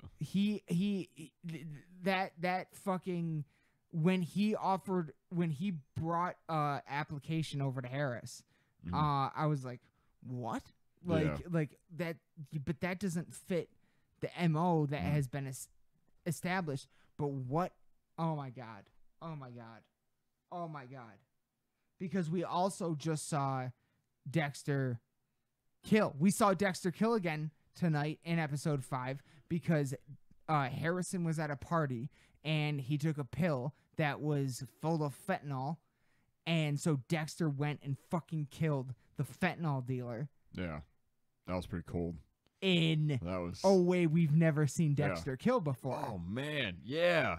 Let's talk about that for a second. He had him plasticed up.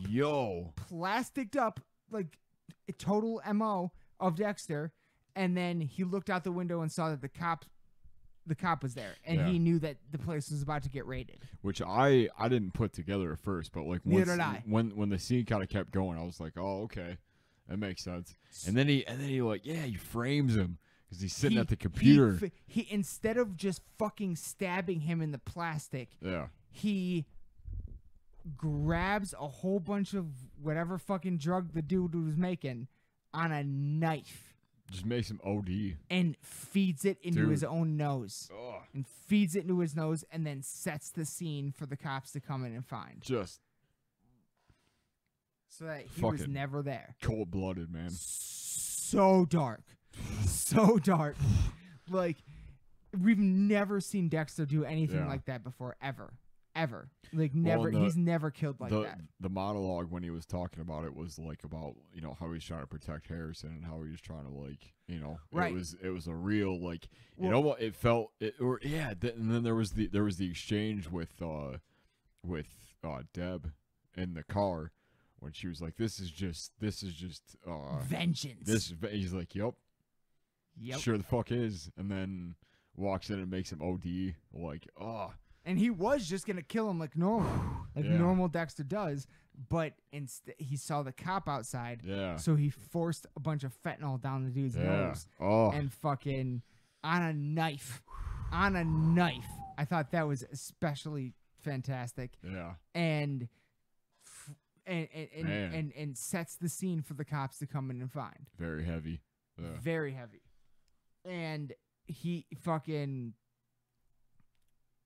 So then he's gone. Obviously, he doesn't get caught, and because I mean, yeah, like he literally gave them what they were looking for. That's why Dexter was always a genius. Yeah. Because he always gave the cops what they were looking for. Yeah. As opposed to he knew what they were looking for. Same. That's why he's so brilliant at what he does. Yeah. Same exact shit with the guy's son. Just buried him Exactly. and just left. Like when there's something about that scene where they're driving through the snow and he's just like swerving, trying to like bust Cover it up the a little blood bit. tracks Cover his with tracks Harrison quite while literally. he's on the ATV. Yeah. Yeah. There's something very cool about that to me. Yeah. I I love that scene. Yeah. I love that scene, dude. Well, so to me, I like as far as the ending of it, as far as like what I'm kind of predicting, like I would love more than anything to see, because I feel like Dexter kind of understands and kind of knows that like, Harrison's a little different. Like he kind of, because he knows who Dexter is. Like Harrison knows that Dexter isn't Jim. He doesn't know that Dexter is the Bay Harbor Butcher. And is responsible for all these, all these crazy he doesn't know murders and that. stuff. Yeah. So to me, what I see is like, and it kind of like my theory kind of got turned on its head a little bit with the introduction of Angel in this one, because I wasn't expecting that. Neither was I. I didn't think that he would even be a character in this. Neither did I. Now I'm waiting for Yasuka. Or whatever. Yeah, Masuka. Masuka. There we go. Yeah. Yeah. I'm waiting for him to pop in. Yeah. So what I'm seeing is, and we kind of talked about it within the last episode, was that I feel like Harrison kind of sees Dexter as Dexter saw his dad, right? In a certain kind of way, like he has a code in some way. But Harrison is also trying to figure out who the fuck Dexter is and why he left, right? Yeah. So to me, I think that they could potentially maybe do kind of a deal where like Dexter finally gets figured out and they finally catch Dexter, and then maybe it's like Harrison's story. Or like, I don't know. Like I'm very like it's so open ended right now. Like there's so many different. And oh yeah. Because I would like. What if? What I would love, I guess. Like not to cut. Give me that. Yeah, not to cut you off, I guess. But like to me, what I would love to see is like, so. Obviously, Harrison knows about Dexter. Like, he knows that he's not Jim Lindsay. He knows that he's not who he says he is. But that's it, yeah. And to me, it would be really cool to see, like, Dexter kind of... Because like, he's been trying for, since he found the knife to kind of figure out... Just to get Harrison to admit to Dexter that, like... He has a dark he's passenger. Yeah, right. And so what would be so cool to me to see is either one of two things. Either Dexter gets caught by the chief of police who's helped out by Angel now, who is also in the picture, which is fucking wild to me. So awesome. Adds a whole different dynamic to it.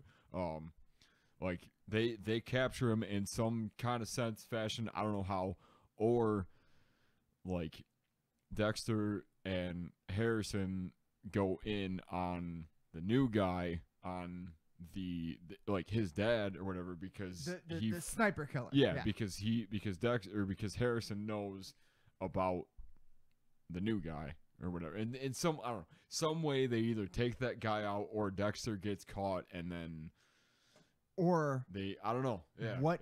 Let me throw this one at you. Yeah. What if Harrison is? What if Sniper Killer is actually wants Harrison as his next victim? That was kind of what I was thinking. And then, especially within that the last like 15 minutes of the episode. And Harrison, and somehow or another, Harrison and Dexter at the same time figure it out while Harrison is in that room, Yeah. his little trap room or Yeah. whatever. And oh my God, they have to kill him together. Father and son. That was kind of what I was getting at. It could be so. Fuck. Yeah.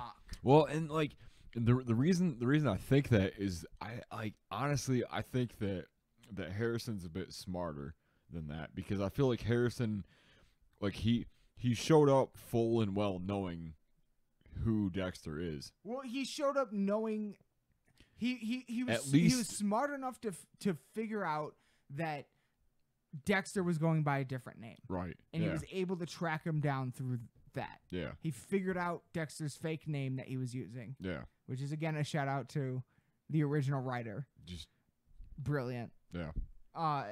And that was kind of something I was touching on earlier. It was that like Harrison clearly has some shit we don't know about.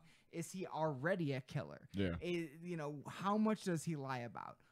How much of his past? What happened? You know what I mean? Like, we don't know so many things about this character yet. Yeah. So it's like it totally could be. Oh my God. Yeah. Oh my God. And then they go on to be like this, like on the run kind of. Like a Bonnie and Clyde situation. Maybe, I don't know. Dexter and Harrison. But I also kind of feel like they're trying to.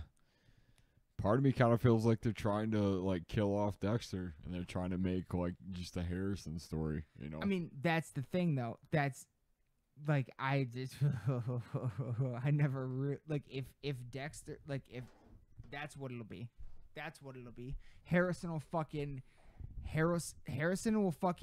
get napped by the sniper killer.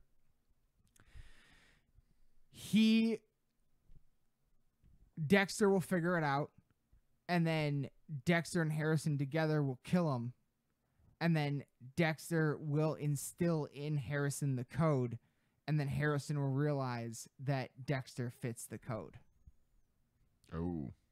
Ooh. Damn. Dexter fits his own code to be killed. And that goes to one of the best Easter eggs that either of us have seen. Yeah, it. I didn't even think about that. You sent it to me. It's the whole show. The whole fucking 10 episodes are called Dexter New Blood, and in every episode, Yeah.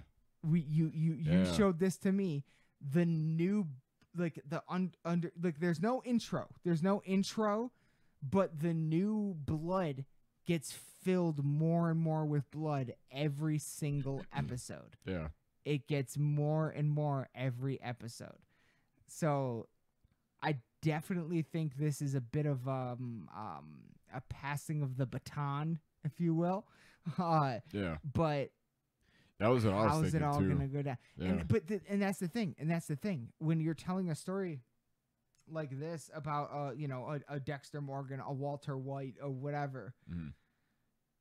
these are, as much as we love these fucking characters, because of who they are, it's like they're not allowed to have a happy ending.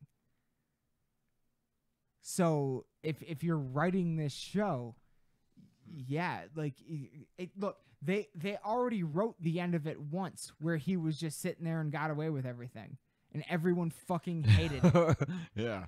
And we all know that getting arrested is not going to be good enough. Yeah. I think Dexter has to die, That's yeah. and I think Harrison's going to kill him. I think Dexter's going to teach Harrison the code, and Harrison's going to realize Dexter meets the code once he finds out he's the Bay Harbor Butcher. Okay. Okay. And I think Harrison is going to figure out at the same time as everyone else, Yeah. including Angel. Yeah. Okay. I think that's how this ends. I think that's how this ends. 'Cause, Is with like, Dexter on Harrison's table. That's what I'm so hung up on is oh man, dude, that is genius. That is like just even thinking about it, like based off of what I was kind of talking about, like it just, Imagine that. dude, yeah, it's like it. Wow. We're only 5 episodes in, people. We still got 5 episodes to go. We got 5 weeks. Well, because like I feel like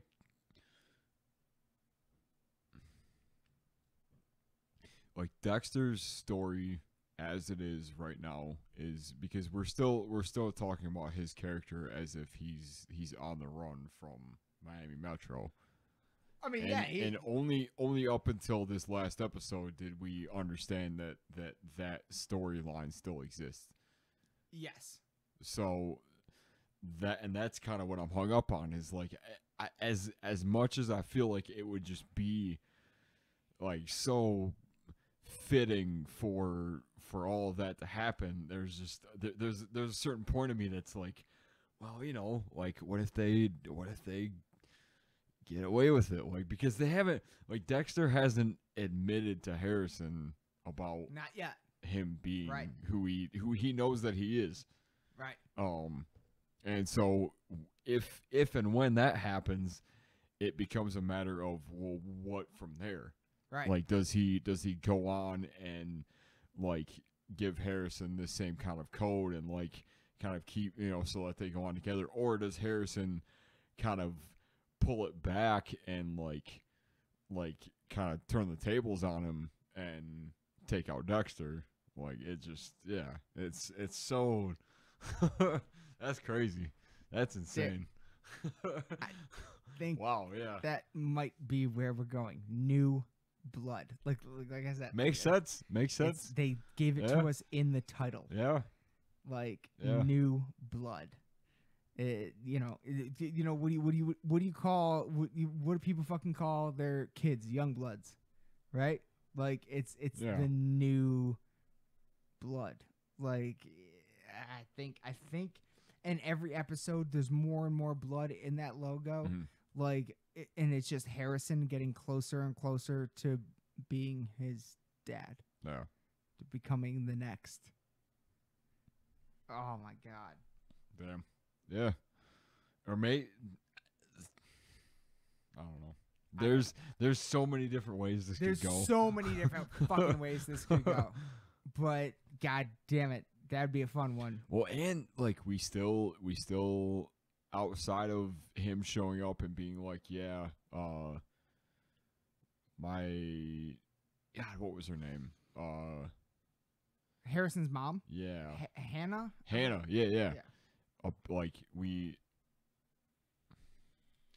I don't know. I just like there's We haven't seen her yet, and I also know for a fact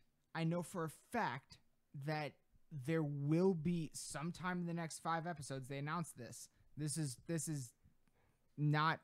old news at this point, but at some point they will be doing a flashback which will feature Trinity, John Lithgow. Oh shit. Okay. So at some point a flashback is coming. So maybe they kind of retcon that situation in a way to where I don't know. It would make the most sense to me because obviously 10 years has passed since all that happened. Yeah.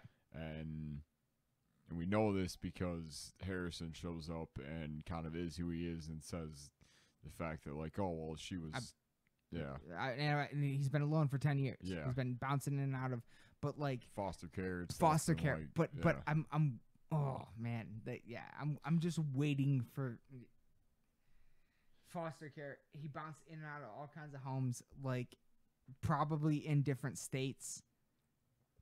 Like at some point they have to basically let us know what the fuck happened between when he took off and left Hannah with Harrison. Well, Hannah died. Right. Right. and then Cancer, of yeah. natural causes, Yeah. and then he had to go, Yeah. and then he was put into the system. Mhm. There is that line, and like that's one of the things that keeps me thinking about it was that you bring up about him saying, God, what was the line? Like, oh, I've seen worse than this, or I've like, Yeah. you know, when Yeah. they're all sitting at the house, when they break into the house, and they're all like, oh, like kind of hanging out. I don't remember what the line was specifically, but so that's always kind of led me to believe like maybe there's just more backstory that we don't know about. Him. I think there's a lot Yeah. more about him that is yet to be revealed for sure. Have they said at this point that it like specifically in the story and like in what the show is that there is factually 10 years between them? Yeah. 'Cause I guess I don't fully remember. Yeah, they did that in the first couple episodes when they explained how Dex started in Oregon, like that whole thing when we thought they were in Alaska, right. so like that whole thing. Yeah. And there was a moment when in episode 2, I believe, where Harrison was like, "I tracked you down." Oh yeah, because he shows up and he's like, yeah. yeah. And so it was like, Okay, yeah, right. they do address the time difference Yeah. for sure, in that way at least, brilliantly actually, yeah. and much more like most shows do that kind of a thing where it's just like a random offside character, like, hey, I haven't seen you in 10 years, Yeah. or some bullshit like that. But like in this one, it was like, no, like his son tracked him down, and Yeah. it took that much time. He only found him through a fucking a bowling group Dexter was in whatever fucking current city he's in, was posted to Instagram. And he's like, I saw a picture of you on Instagram, and I knew that's Yeah. where to go. Yeah. So that's how he found him. Mhm. Was like literally kind of by chance on Instagram. So Yeah. he's like, pictures don't lie. So yeah. Oh my God. Wild, man. Wild.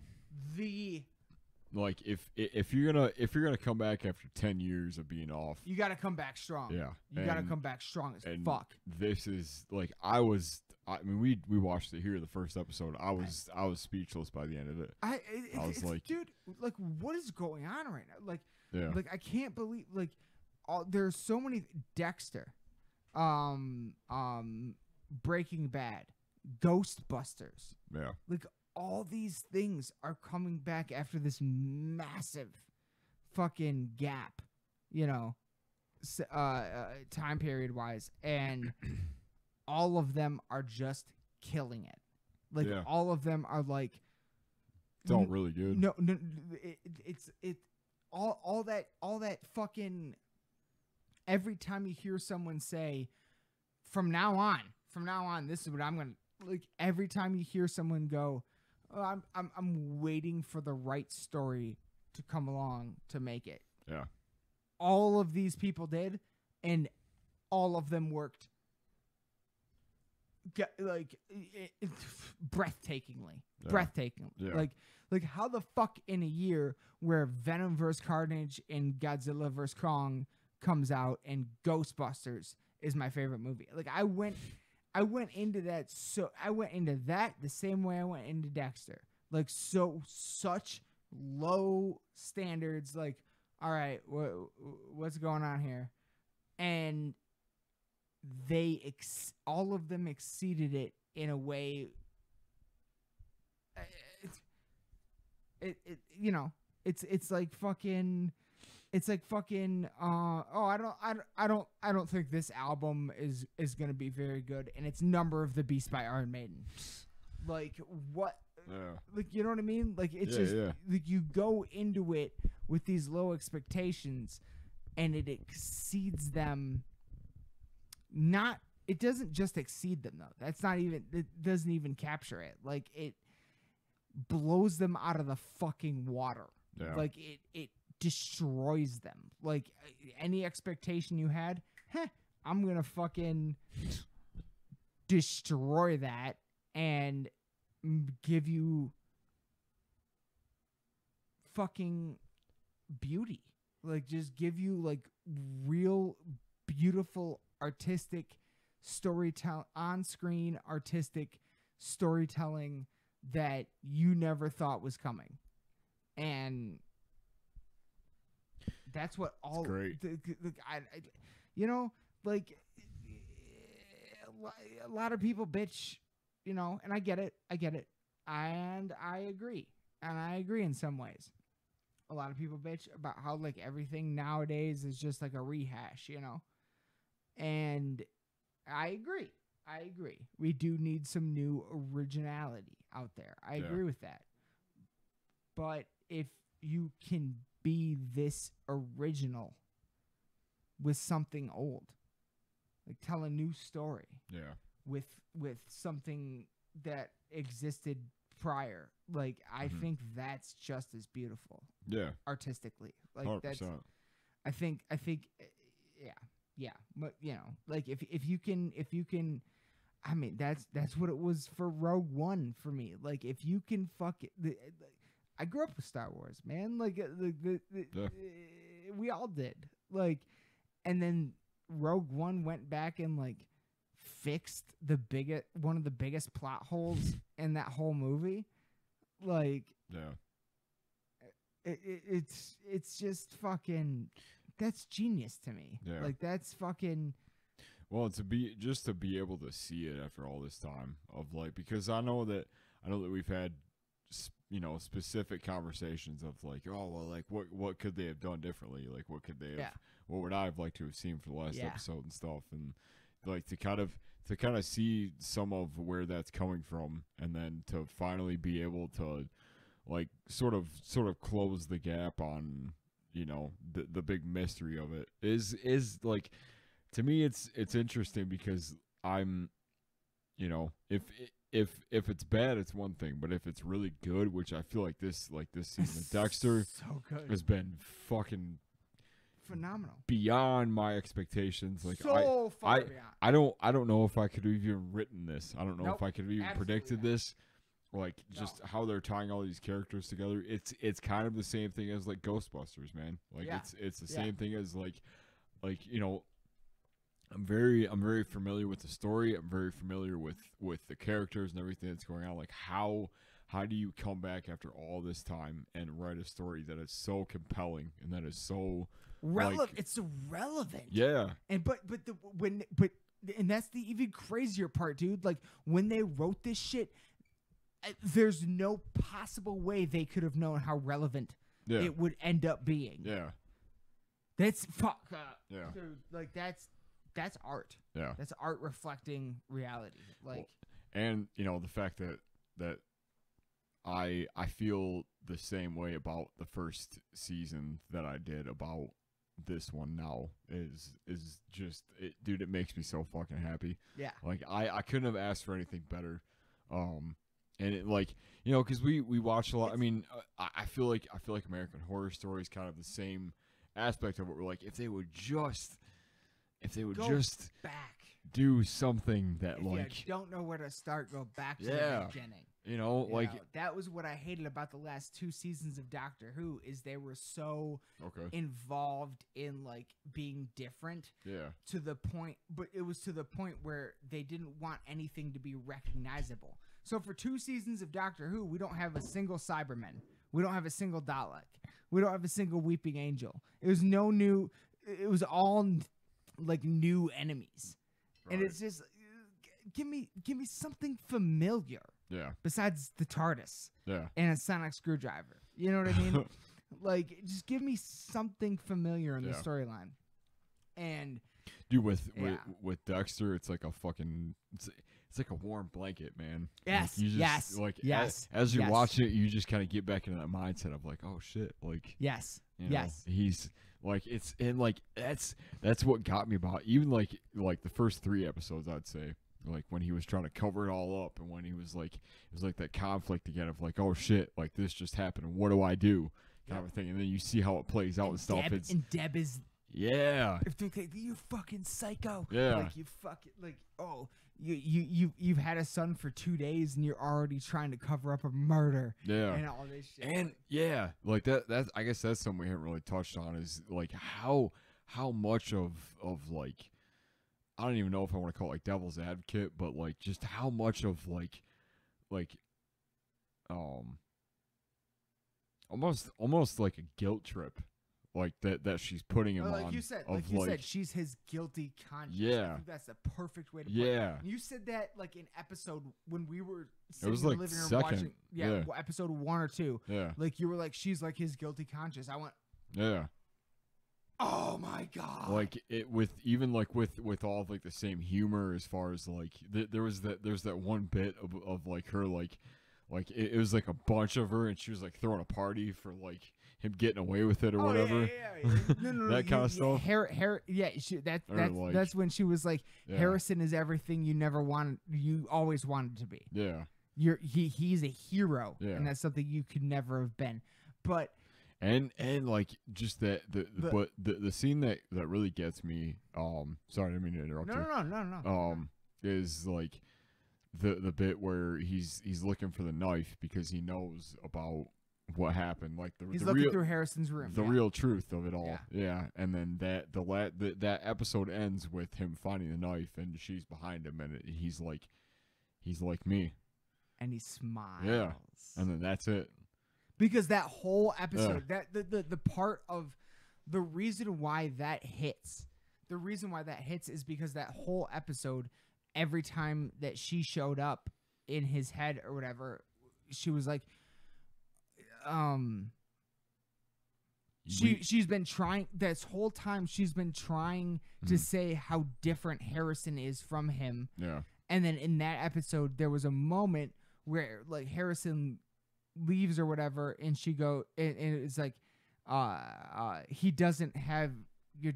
I can't remember the exact line, but it was something to the degree of like,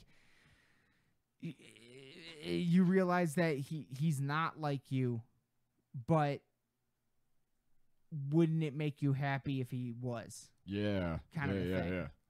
Kind of a thing. Yeah. And that is that moment where he smiles at the end of episode 4 is Yeah.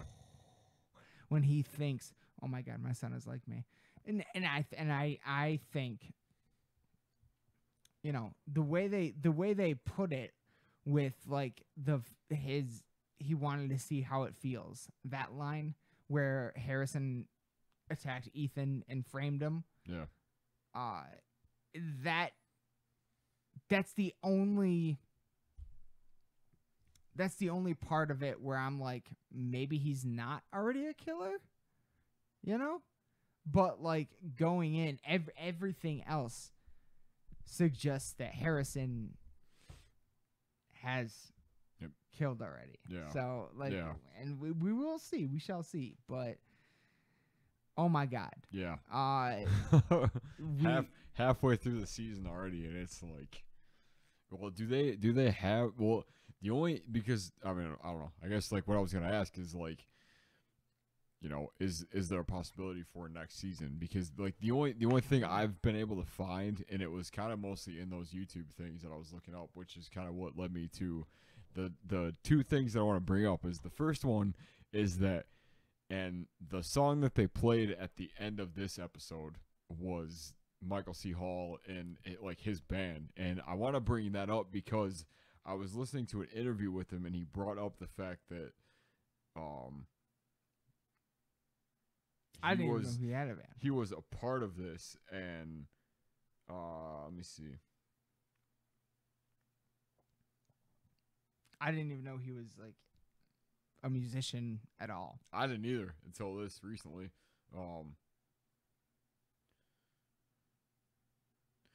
The band is called Princess Goes to the Butterfly Museum, and the name Princess Goes to the Butterfly Museum is the name of the band. Yeah, What the fuck? And the name comes from one of the members, like I guess like one of their daughters was saying like, I'm gonna be in a band one day, and that band is gonna be this name, and he was like, oh, can I borrow that? And he's like, yeah, sure. So that's what they called it.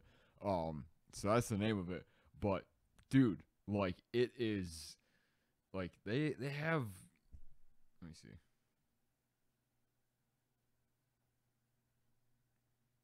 That is a ridiculous name. Oh yeah, For a yeah, band. 100%. But they have. I was listening to a bit of it the other day, and it's like I don't know, like 9 Inch Nails meets like the White Stripes kind of sound. Like it's Whoa. yeah. Like I want to play this song because I That's actually an intense crossover. Holy I actually shit. really this from 3 months ago, so this from this year. Only play like 10 seconds. Yeah. I'll check it out.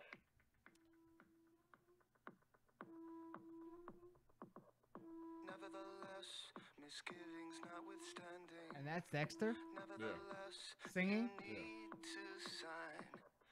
Nevertheless, it's best if you cooperate. Think of the sake of your mind. Best to relax and focus on your breathing. You're gonna feel a tiny sting. I mean, he's good. Wake up, It's pretty different. Yeah. will initiate. You won't remember a thing.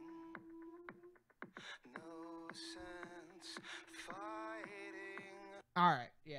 It's about 4 minutes from there, and it just kind of builds and builds. It's really cool.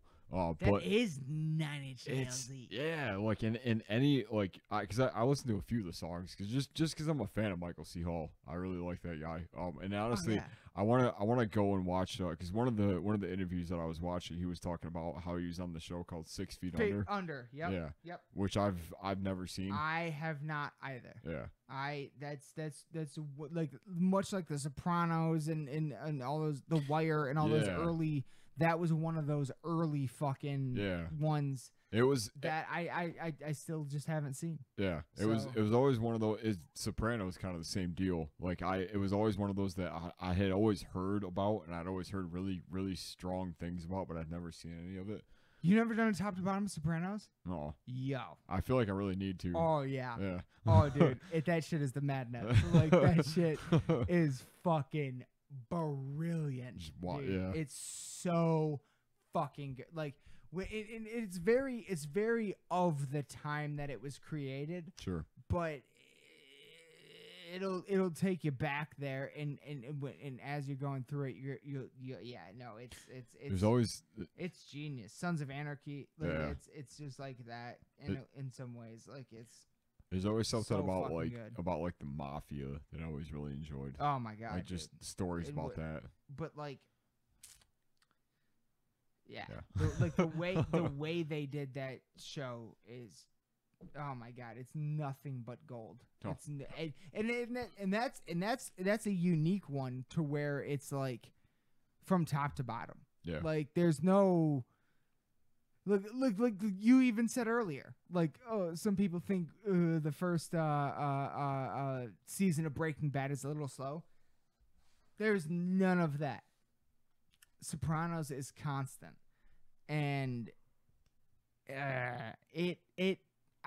in my opinion, the writing of that show birthed the ability for people to write shows like Breaking Bad and Sons of Anarchy and Dexter and Yeah. like all these amazing works of art That's always that what we've it, had. that's always what it seemed like to me. Like it was because that was a catalyst. yeah. That was a big catalyst. Whether or not I actually watched it, I always remember even as I was younger, like it was one of those shows that like it was like one of the big series, you know. For like, you when you go back and watch it, you'll be like you'll start drawing parallels to other things, like, oh my god, that's where they got that influence. Yeah. Oh my god, that's where they got that. Like that, you'll start like it's kind of fun. It's actually a lot of fun. Like going back and watching shit like that, where and then you see, not you start getting references, yeah. in jokes and TV Yeah. shows and stuff like that you didn't get before, and you'll see just like the story writing. Like you'll start to see how that fucking thing influenced so many other things that you love. Okay. And that's, I mean, like That's always cool to me. when you get to, dude, come on, like when you get to see that, that is special. That is that's like, especially for like it's a very unique experience for a TV show because it's something you have to go through and watch a lot of, but like spend a lot of hours on. It's different than songs. You know, song is 2, 3, 4, 5 minutes long, but TV show is hours and seasons. And when you go back and when you love certain shows and then you find one where it's like, oh my God, this is where that started. Yeah. Dude. Yeah. That's fucking magic. Like that's art. That was kind of how Dexter was for me in a lot of ways. Because it was like I had never really been into the real, you know, like forensic kind of like crime scene kind of scenario type shows like CSI and all that stuff. Yeah. But when I started watching that, I was like, you know, that makes sense as far as just, you know, it's kind of cool to see like the Hollywood version of what it is to understand like what a crime scene is and that kind of thing. And they do kind of like because I feel like a lot of that, even Dexter, and all those other shows, I feel like they're stealing in some ways from, not stealing, but yours is ours is zing, from Sherlock Holmes. Yeah. You know what I mean? Oh, dude, yeah. So it not the TV show, but the original Arthur Conan Doyle books. Yeah. You know, like the way has that ability to put shit together like that. Yeah. Like they do that in those shows, you know, but they don't have a show like it's just an individual, but like they do that in those shows. They put things, they assemble the pieces of the puzzle. Yeah. In that sort of way. And the real like I feel like they draw that inspiration from Sherlock. Yeah. Yeah. Very like whodunit kind of stuff. Yeah. I always do that. That's like one of my favorite, just like the mystery genre of like putting all these pieces together and just having this long drawn out story of what they think could be, and then they kind of like put a twist on it. And then it ends up being somebody else, or whatever the case may be, you know. So I was like one of the first 2 people they talked to. Yeah, 100%. But you want to wrap this one up? Yeah, we've been Let's do it. We've been going about 2 hours. Holy fucking shit! Oh Hey. fuck! I didn't realize that. Happens. It's just like, well, I mean, we got. We had 5 episodes to go through. And honestly, man, like I'm so excited to get in like the last half of this season. So that is something I would say. If you're still watching this right now, first of all, you're our hero. Yeah.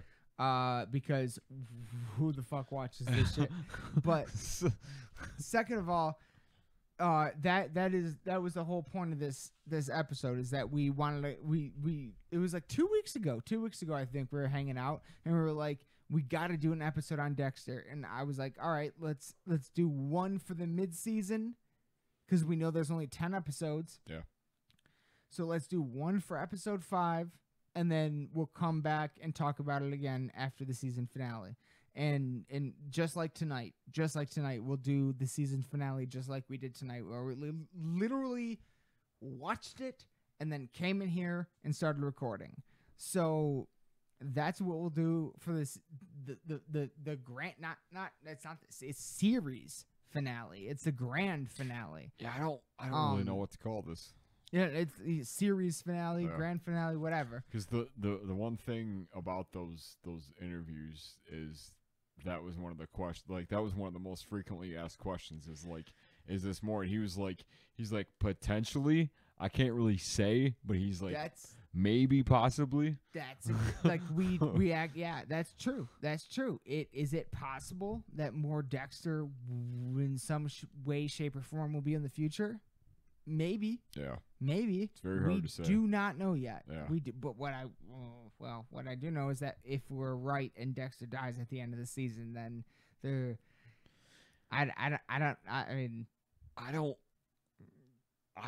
if they were to ever bring it back, would you watch it? Like, if he's not in it, like, he's kind of our guy. I don't know. Like, Yeah, that's the he's thing. kind of our guy. Like, if you kill off Dexter, is Dexter still worth watching? That's why. Like the only way it works to ever bring like Sons of Anarchy back is to do like a prequel. Right. Like it doesn't because Jax is dead, so like we can't, and we need Jax and Opie and like all the other characters. Like we, so yeah. So where do we go? We'll see. We don't know. We're speculating. Yeah. This is all speculation. But we are going to wrap this one up. Thank you all so much for watching this episode of Lost in the Dark. Dexter. Hey. New Blood. Cheers. Haha. Cheers, Crip Crew. And we will be back. We'll be back much sooner for a lot more, but we will definitely be back in 5 weeks for the season finale. Better believe it. Better believe it. So that's going to be very exciting. But if you're still watching this right now, you're our fucking hero. Thank you all so much. We love you all to death. Raise your fucking horns and bang your goddamn heads, Crip Crew. And watch some fucking Dexter. We love you. Do it. Good night. What's up, everyone? This is Burton on the outro. I mean, this is one of those episodes where it's nothing but fun for me and Aaron to just like go this deep into something we love, you know. And we do that a lot. We do that a lot, especially with music. But him and I don't do it too often when it comes to TV shows or movies, you know. We don't go in too often on that stuff unless it really is special.